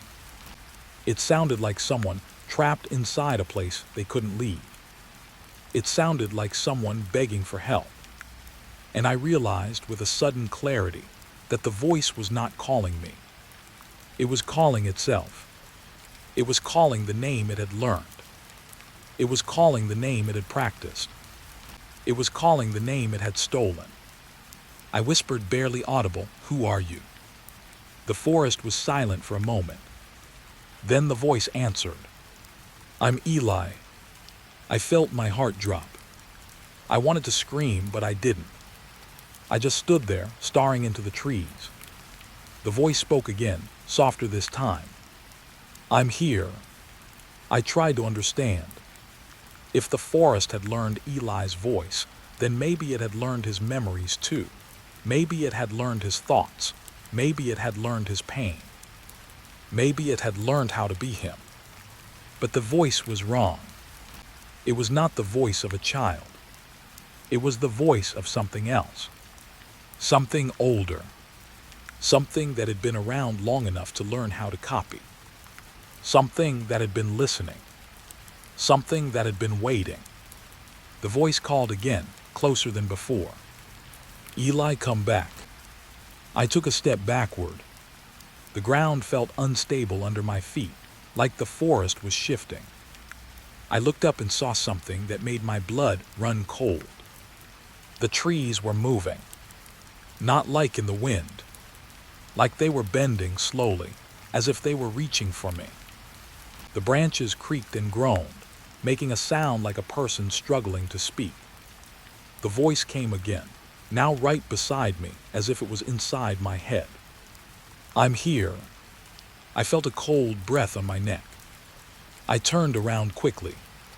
There was no one there. Just trees. Just darkness. Just the forest. The voice spoke again, and this time it sounded like it was coming from inside the earth. "Eli." I felt my knees weaken. I sank down onto the ground, my back against a tree trunk. I put my hands over my ears, but the voice did not stop. It kept repeating the name. It kept calling. It kept pulling. It sounded like the forest was hungry. It sounded like the forest was trying to bring something back. I closed my eyes. I tried to remember the diary. I tried to remember the words. I tried to remember the line that had terrified me. "I am not Eli, but I can be him when I want." I opened my eyes again. The trees were still moving. The voice was still calling. I realized then that the forest did not just copy voices. It copied people. It copied names. It copied memories. It copied the shape of a person's life. And it used that shape to call others into it. To pull them in. To keep them. I stood up slowly, my body shaking. I walked away from the clearing, away from the shelter, away from the voice. But the voice followed me. It followed me all the way back to the edge of the forest. It followed me even after I left the trees behind. It followed me into the town, into my home, into my dreams. And the worst part was, it sounded like Eli. But it sounded older. It sounded wrong. It sounded like something that had learned to speak like him. Like something that had been practicing for a long time. And I knew, with a certainty that made my blood run cold, that the forest had found a way to reach out. Not just through the trees, but through the voice, through the sound of a name, through the shape of a child. And it was still calling. It was still waiting. It was still learning. I found the grave the morning after the storm. It was the kind of morning where the air feels washed clean. The sky was pale and gray, and the forest looked like it had been scrubbed of color. The rain had stopped, but the ground was still wet and soft, as if the earth itself had been sweating. I was walking up the ridge because I couldn't sleep. The town had been quiet for weeks, but my mind was. It kept turning over the same questions, like stones in a pocket. Where did the child go? What was in the shelter? Why did the forest feel like it was watching me? I didn't want to think about any of it, but my thoughts had become like a fever. They wouldn't let me rest. So I walked. The ridge was a narrow line of land that rose above the trees. From there, you could see the town like a small model. The roofs, the streets, the river that wound through it. Everything looked tiny, almost peaceful. But the forest behind me felt like a dark wall. It made the air feel heavier. I reached the top and stopped. That's when I saw it. A grave. Fresh. The soil was dark and damp, piled in a neat mound. The edges were sharp, as if someone had dug it only hours ago. There was no grass growing on it yet, no roots, no signs of time. And there was no marker. No cross, no stone, nothing to tell you who was buried there. Just a fresh mound of earth, right on the ridge, where the wind could touch it. I stood there for a long time, staring. My first thought was that someone had dug a grave and not finished it. Maybe a prank, maybe a mistake. But the soil was packed. It looked like it had been pressed down carefully, like someone had finished it properly. My stomach turned. I stepped closer. The air around the grave felt different. It was colder, even though the morning was mild. It felt like the space had been emptied of warmth. I crouched down and touched the soil with my fingertips. It was soft and cool. It had the smell of wet earth and something else, something faint and metallic, like old coins or rust. I pulled my hand back quickly. The feeling was wrong. It felt like the earth had been disturbed by something that didn't belong there. I looked around the ridge. There was no one, no footprints, no signs of anyone having been there. Just the grave. Just the quiet. I stood up and took a few steps away, trying to calm myself. I told myself I was imagining things. I told myself the forest had made me paranoid. But my eyes kept returning to the mound of soil. I felt a strange pull toward it, like the grave was a magnet and my mind was the metal. I walked back to the edge and looked down the side of the ridge. The forest was dense and dark. The trees stood close together, their branches tangled. The ground below was covered in leaves and moss. It looked like a place where things could disappear. And I remembered the missing child. I remembered the shelter. I remembered the diary. I remembered the voice in the wind. I felt a sudden chill. I walked closer to the grave again. I wanted to know if it was empty. I wanted to know if something had been taken from it. I wanted to know if it was meant for someone. I knelt down again. This time I reached out and pressed my hand against the soil. It was colder than before. It felt like the earth had been packed tightly around something. I hesitated. Then I pressed harder. The soil gave slightly, and I felt the edge of something beneath. A hard surface. Not stone. Not bone. Something smooth. Something like plastic. My heart began to beat faster. I pulled my hand back. I reached into my pocket and pulled out my flashlight. I switched it on and pointed the beam at the mound. The light caught on the edge of something buried just below the surface. A shape. A rectangular shape. A box. I stared at it for a moment, unable to move. The box was buried deep enough that I couldn't see it clearly, but I could tell it was there. My mind tried to make sense of it. A grave with a box inside. A grave with no body. A grave that appeared overnight. I felt my skin go cold. I stood up slowly, my legs shaking. I walked away from the grave and sat down on a rock nearby. I tried to breathe slowly to calm myself, but my thoughts kept racing. Who would bury a box in a grave? Why would they do it here on the ridge? Why would they leave it empty? And most importantly, what was inside? I kept thinking about the diary. I kept thinking about the last line. I am not Eli, but I can be him when I want. What if the forest had not just learned the child's voice? What if it had learned how to hide things? What if it had learned how to create graves? What if it had learned how to make the world believe something was real? I shook my head, trying to push the thoughts away. I told myself I was being ridiculous. But the grave kept pulling at my mind. I couldn't stop thinking about it. I looked at the ridge again. The grave was still there, quiet and dark. And I realized something that made my stomach drop. The grave wasn't just a place. It was a message. Someone had left it there for me to find. Or someone had left it there for someone else, and I was the one who found it. I stood up. I walked back to the grave. I knelt down again. This time I dug. Not with my hands, not with my bare fingers. I used a small stick I found nearby. It wasn't much, but it was enough to loosen the soil. The earth was soft and wet, but it was packed tightly around the box. It took a long time to dig. My hands got dirty. My fingers grew numb. I dug deeper. The box was close now. I could feel its edges.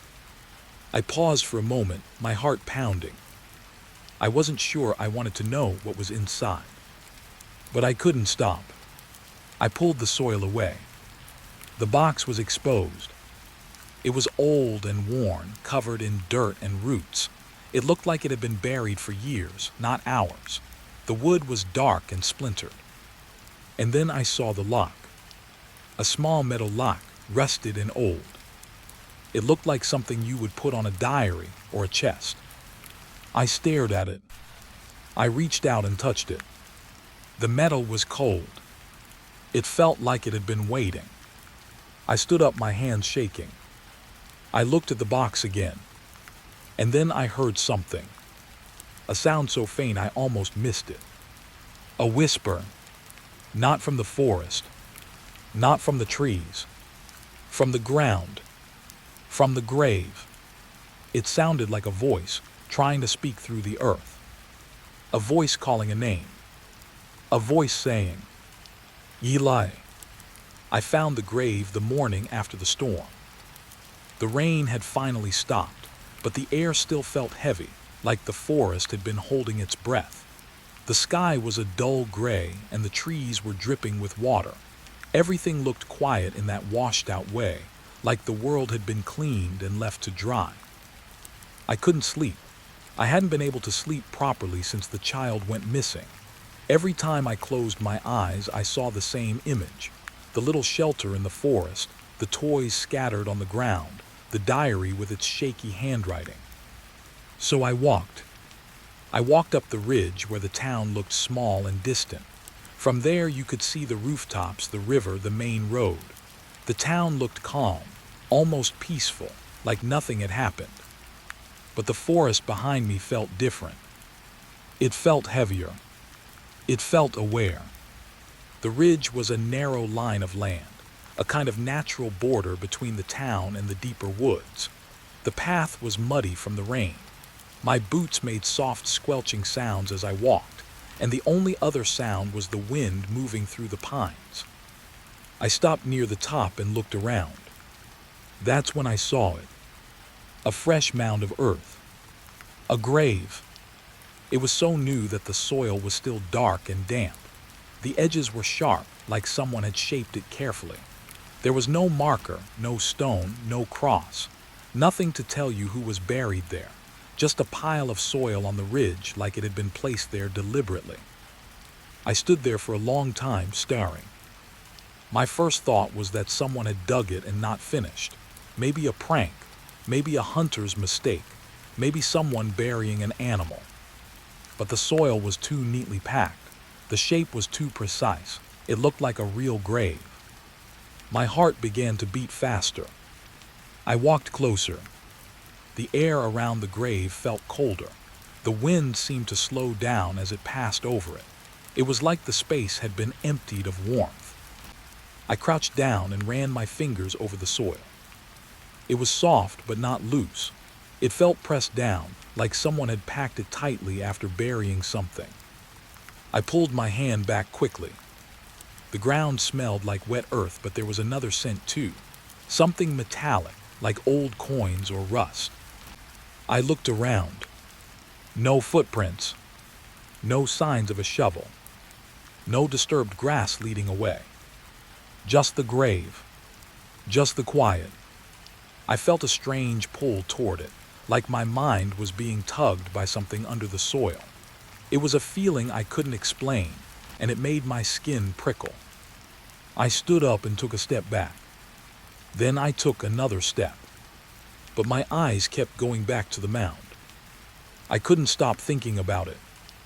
I told myself to leave it alone, to go back to town, to tell someone, to call the police. But something kept me there. Something like curiosity.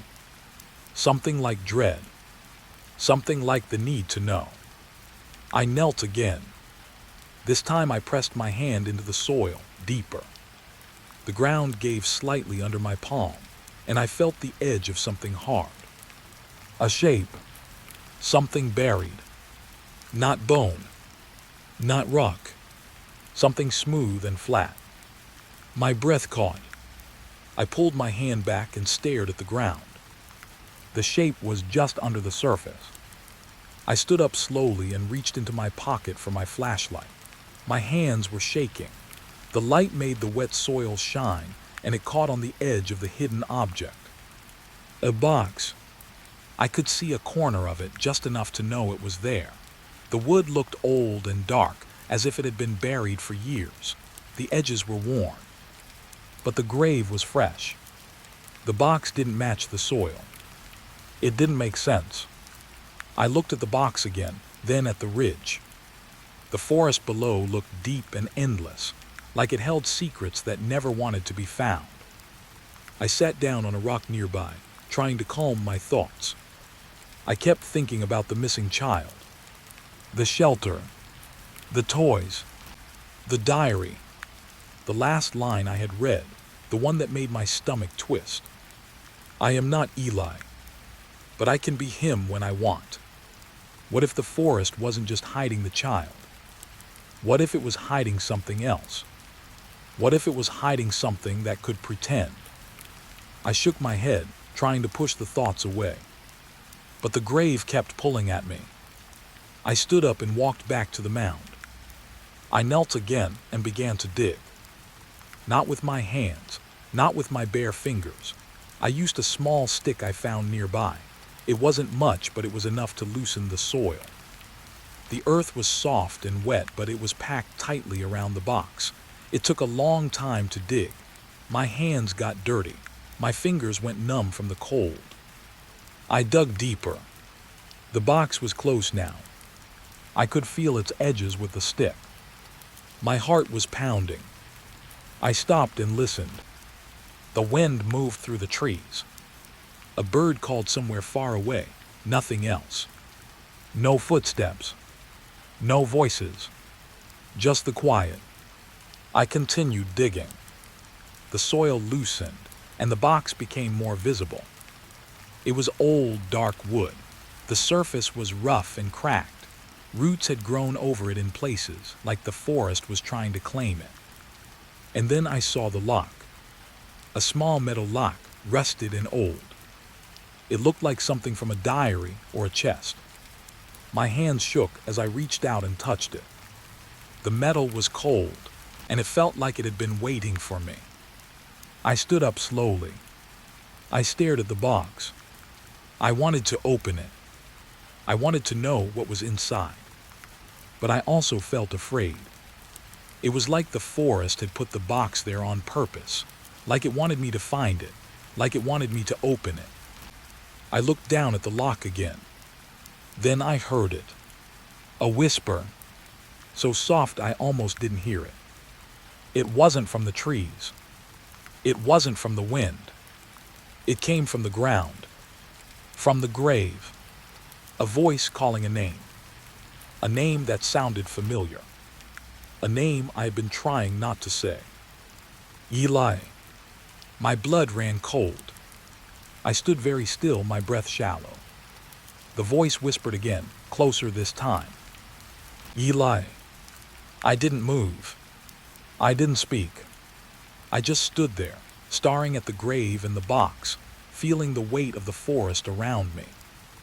I wanted to run, but I couldn't, because the voice sounded like it was not just calling. It sounded like it was waiting. And I realized with a cold certainty that the grave wasn't empty. It was full of something that wanted to be found, something that had been waiting for me. I didn't notice the pastor was missing at first. That might sound strange, but in a small town like ours, you get used to people coming and going in predictable patterns. The pastor always had a schedule: Sunday service, Wednesday night prayer, visits to the sick. He was the kind of man who seemed to be everywhere at once, even when he was. He was also the kind of man who spoke like he carried the weight of the world in his chest. I first noticed something was wrong on a quiet Thursday evening. The town was already settling down. The streetlights flickered on one by one, and the sound of the river could be heard in the distance. The air smelled like wet leaves and old wood. I was on my way to the small store to buy bread and coffee. It was a simple walk, one I had done 100 times. But that evening, the forest felt heavier than usual, like it was pressing in on the town. As I walked past the church, I saw the pastor standing outside, leaning against the wall. He looked tired, older than usual. His shoulders were slumped and his eyes were fixed on the ground.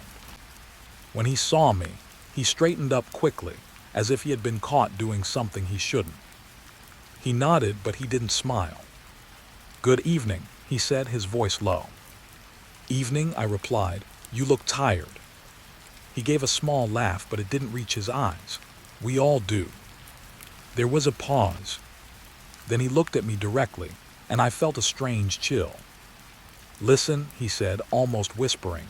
"I need you to do something." I blinked. "What is it?" He hesitated, as if he was choosing his words carefully. "Don't go to the cemetery," he said. "Not tonight, not ever, not if you value your life." I laughed, a small nervous sound. "That's a bit dramatic, don't you think?" He didn't laugh. He just stared at me, his eyes wide and serious. "I'm not joking," he said. "The cemetery, it's not what it used to be.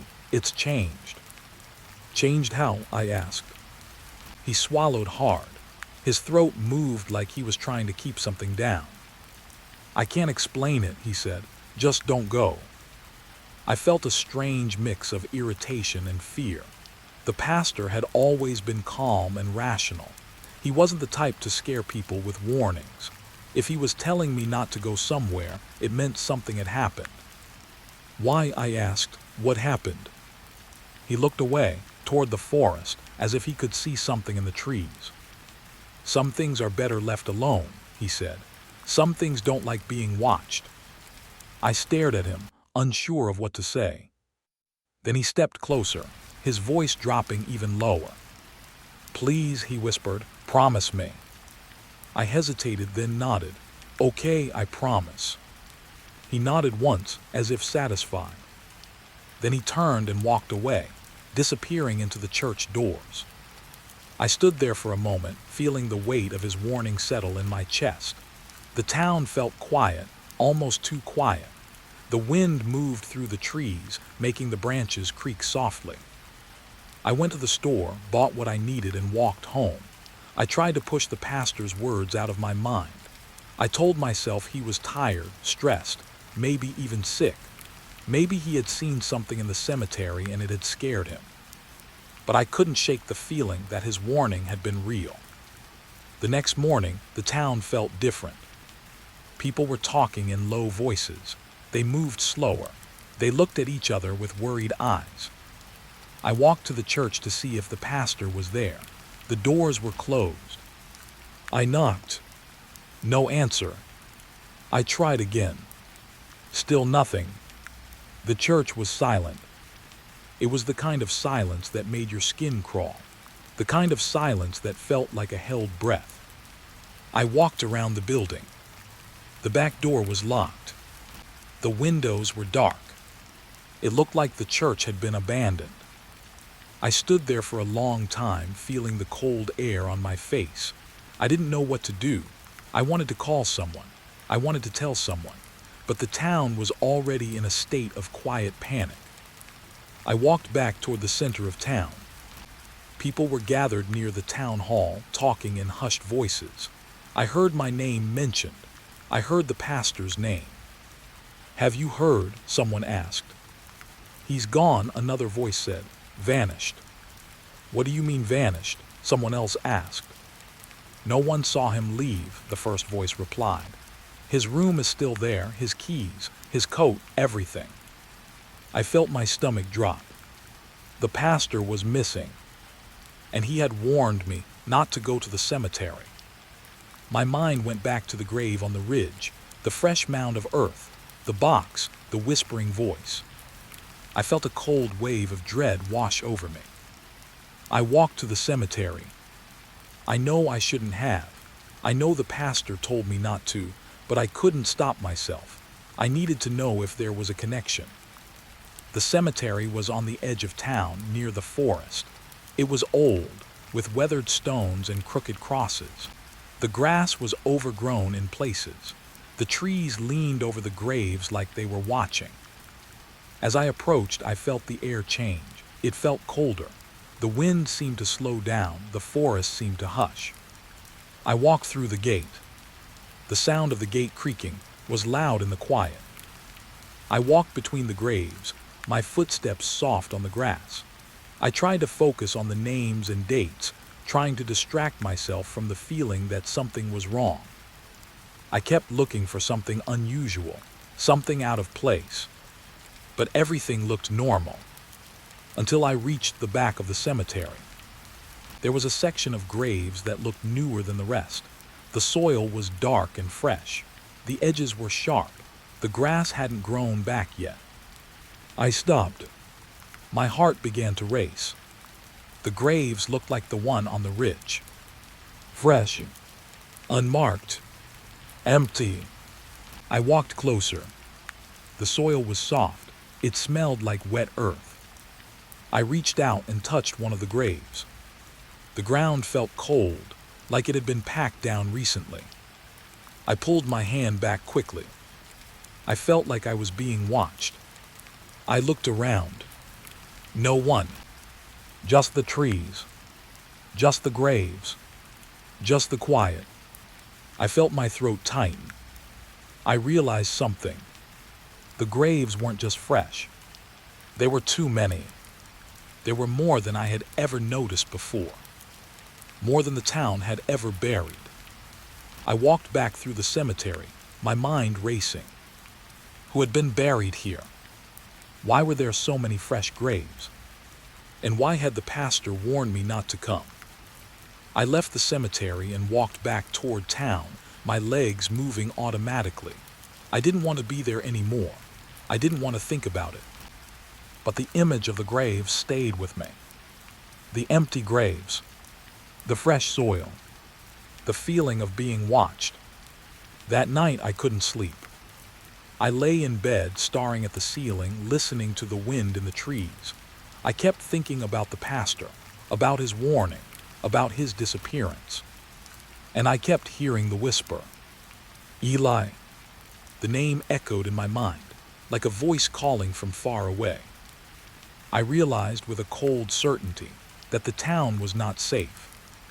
And whatever was in the forest was not done yet. I didn't mean to dig the grave. I told myself I wouldn't. I told myself it was too strange, too wrong.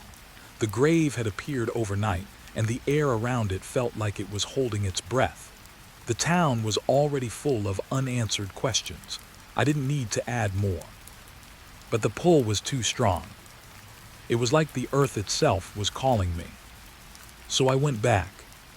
I waited until the late afternoon, when the light was softer and the forest looked less sharp. The rain from the night before had soaked everything, making the ground dark and heavy. The ridge was quiet, almost too quiet. Even the birds seemed to avoid it. I stood at the edge of the grave and looked down at the fresh soil. My hands were shaking. My breath came in slow, shallow pulls. I told myself to calm down, to think clearly. I had a small shovel in my shed. It was old and rusted, but it would do the job. I had brought it with me, not sure why. Maybe I had known deep down that I would come back. I knelt at the grave and began to dig. The soil was cold. It felt like it had been chilled by something below. It wasn't just wet. It was cold in a way that made my fingers sting. I dug slowly, trying not to make noise. The sound of the shovel scraping the ground seemed too loud in the quiet. As I dug, the soil came up in dark clumps. The smell of wet earth filled my nose, but there was another scent too, faint and sharp like old metal. I kept digging. The deeper I went, the colder the soil became. It was as if the earth was getting colder the closer I got to whatever was below. My hands started to ache. My back began to burn. But I couldn't stop. I reached a point where the soil felt different. It was looser, almost sandy. The shovel went in easily, and the ground seemed to open up. I dug one more scoop, and the shovel hit something hard. A sound echoed through the air, like a hollow knock. I froze. My heart began to race. I held the shovel in place, staring at the hole. The soil around it was dark and wet, but the hole itself looked like it went down deeper than the grave should. I knelt and leaned closer. I could see a dark opening, a hole in the ground. Not a simple grave, a tunnel. I stared into it, my mind racing. It was narrow, barely wide enough for a person to crawl through. The walls looked like packed earth, smooth and dark. The opening was too neat, too clean, like it had been dug on purpose. I felt a sudden wave of fear. What was this? Why was there a tunnel under the grave? Who had dug it? And why had the grave been placed on top? I pulled back, my heart pounding. I tried to think logically. Maybe it was an old mine shaft. Maybe it was a root cellar. Maybe it was something left over from a long time ago. But the tunnel felt too fresh, too recent. And the soil around it was too cold. I looked down at my hands. They were dirty, stained with the dark soil. My fingers were numb. I took a deep breath and forced myself to look again. The tunnel was there. It wasn't going away. I reached into my pocket and pulled out my flashlight. I switched it on and aimed the beam into the opening. The light cut through the darkness, revealing the walls of the tunnel. They were smooth, almost polished. The soil looked like it had been pressed and shaped by hand. The beam went deeper, but the tunnel seemed to go on forever. I felt a strange sensation, like the tunnel was drawing me in. I knew I should stop. I knew I should go back to town, tell someone, call the police. I knew I should leave it alone. But I couldn't. I stood up slowly and looked around. The ridge was empty. The forest was quiet. The air felt still. No one was watching. Or at least, no one was obvious. I knelt again and put my hand on the edge of the tunnel. The cold seeped through my skin. It felt like the earth was alive, like it was breathing. I felt a sudden urge to climb in, not because I wanted to, but because something inside me felt like it belonged there. I shook my head, trying to clear the thought. I grabbed the flashlight and leaned closer, shining the beam deeper. The tunnel sloped downward. The darkness swallowed the light quickly. like the tunnel was hungry. I felt my stomach tighten. I reached into my pocket and pulled out my phone. I turned on the camera, not sure why. Maybe I wanted proof. Maybe I wanted to remember this later when my mind tried to tell me it never happened. I took a picture of the opening. Then I looked at the screen. The image was blurry, but I could make out the shape of the tunnel. And something else. A faint outline. Like a shadow. A shape moving in the darkness. I blinked and looked again. The shadow was gone.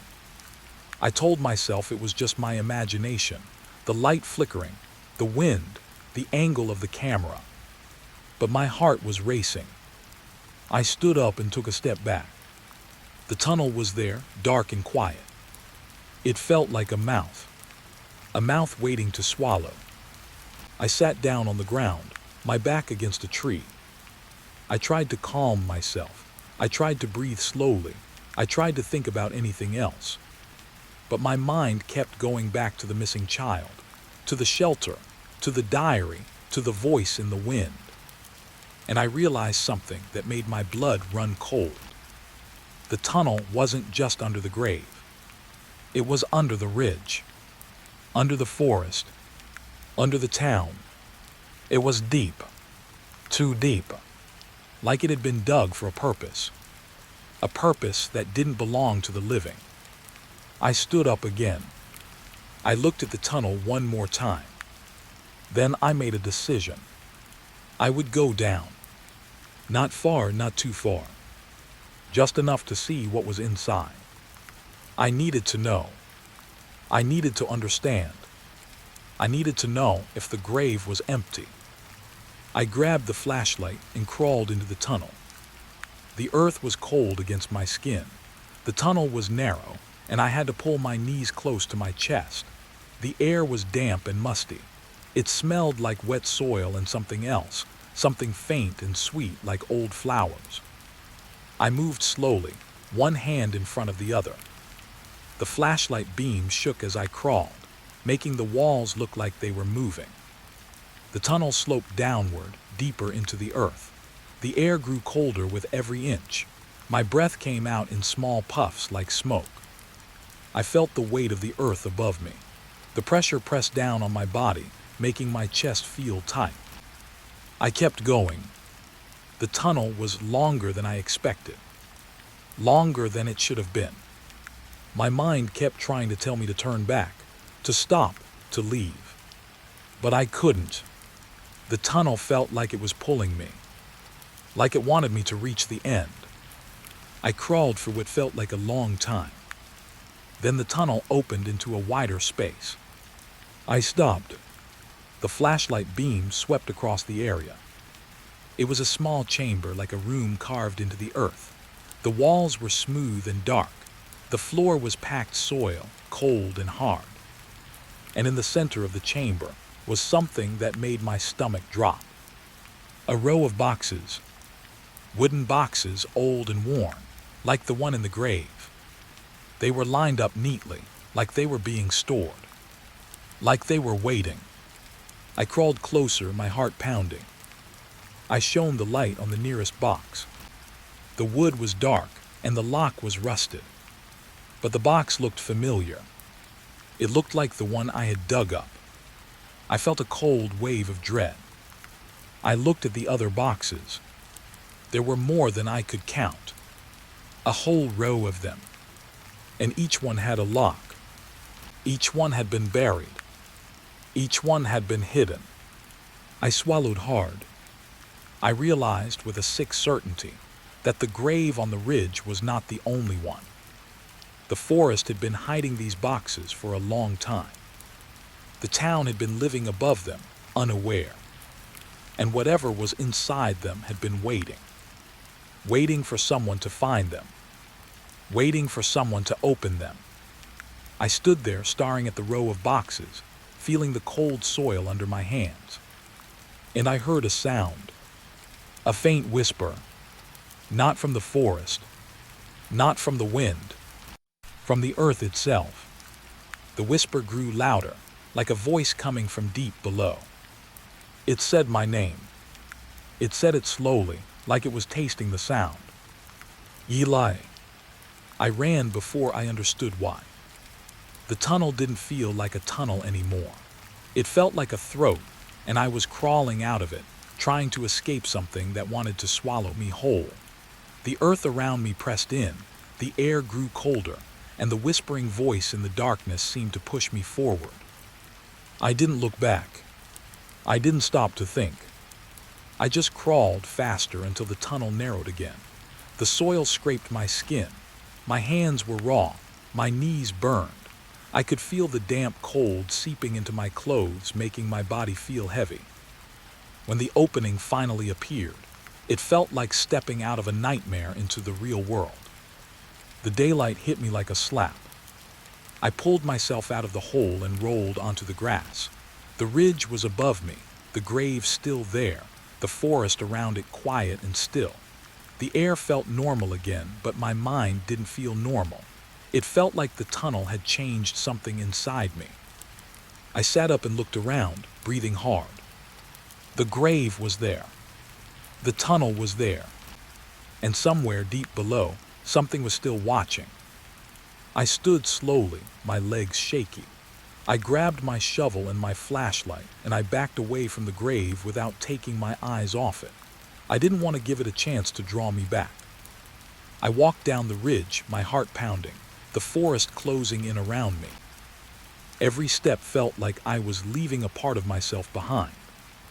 But I couldn't shake the feeling that something was following me. The forest seemed to shift. The shadows between the trees looked darker, deeper. The wind moved through the branches like a soft whisper. I kept walking. I didn't stop until I reached the edge of the trees, where the town began. The houses looked familiar, but they felt wrong, like I was seeing them through a veil. I made it to my front porch and stood there, trying to calm my breathing. I could still feel the cold soil under my fingernails. My hands were trembling. I told myself I was safe. I told myself the tunnel was behind me. But the feeling wouldn't leave. It was like a weight on my chest, like a hand resting there waiting. I went inside and locked the door. I sat down at my kitchen table, staring at the wall as if it could answer my questions. My mind kept replaying the scene in the tunnel, the boxes, the cold, the whisper, the voice saying my name. I tried to think about something else. I tried to focus on the sound of the kettle boiling, the normal noises of my home. But the silence in my mind was louder than anything. I kept hearing the ridge. I kept seeing the grave. I kept feeling like the earth was watching me. That night I couldn't sleep. I lay in bed and stared at the ceiling, listening to the house settle.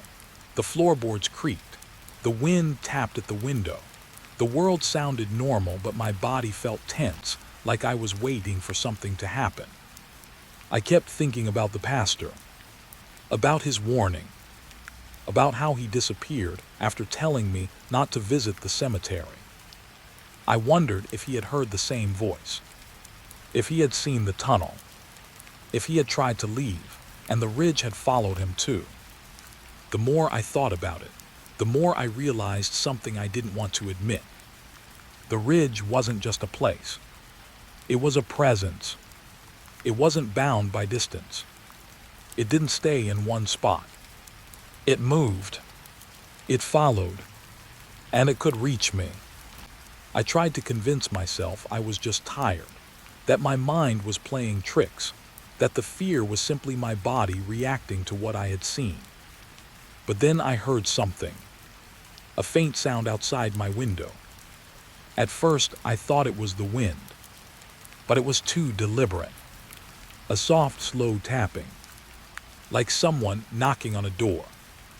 I sat up, my heart pounding. The tapping continued, steady and slow. Tap, tap, tap. I held my breath. Then I realized the sound wasn't coming from the door.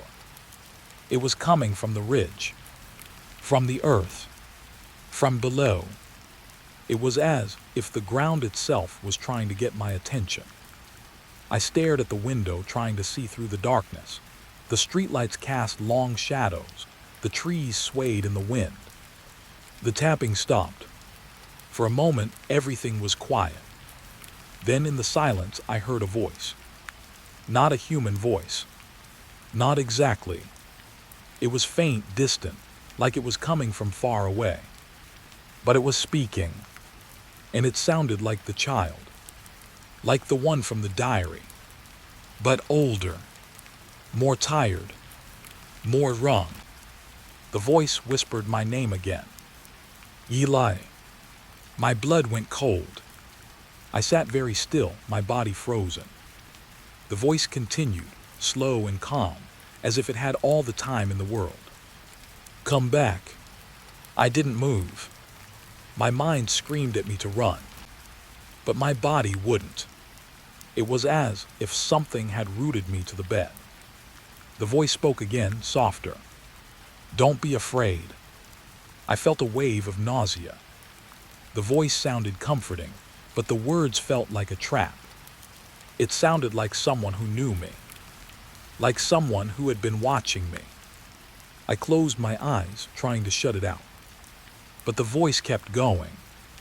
It started to describe things, small details, things only I would know.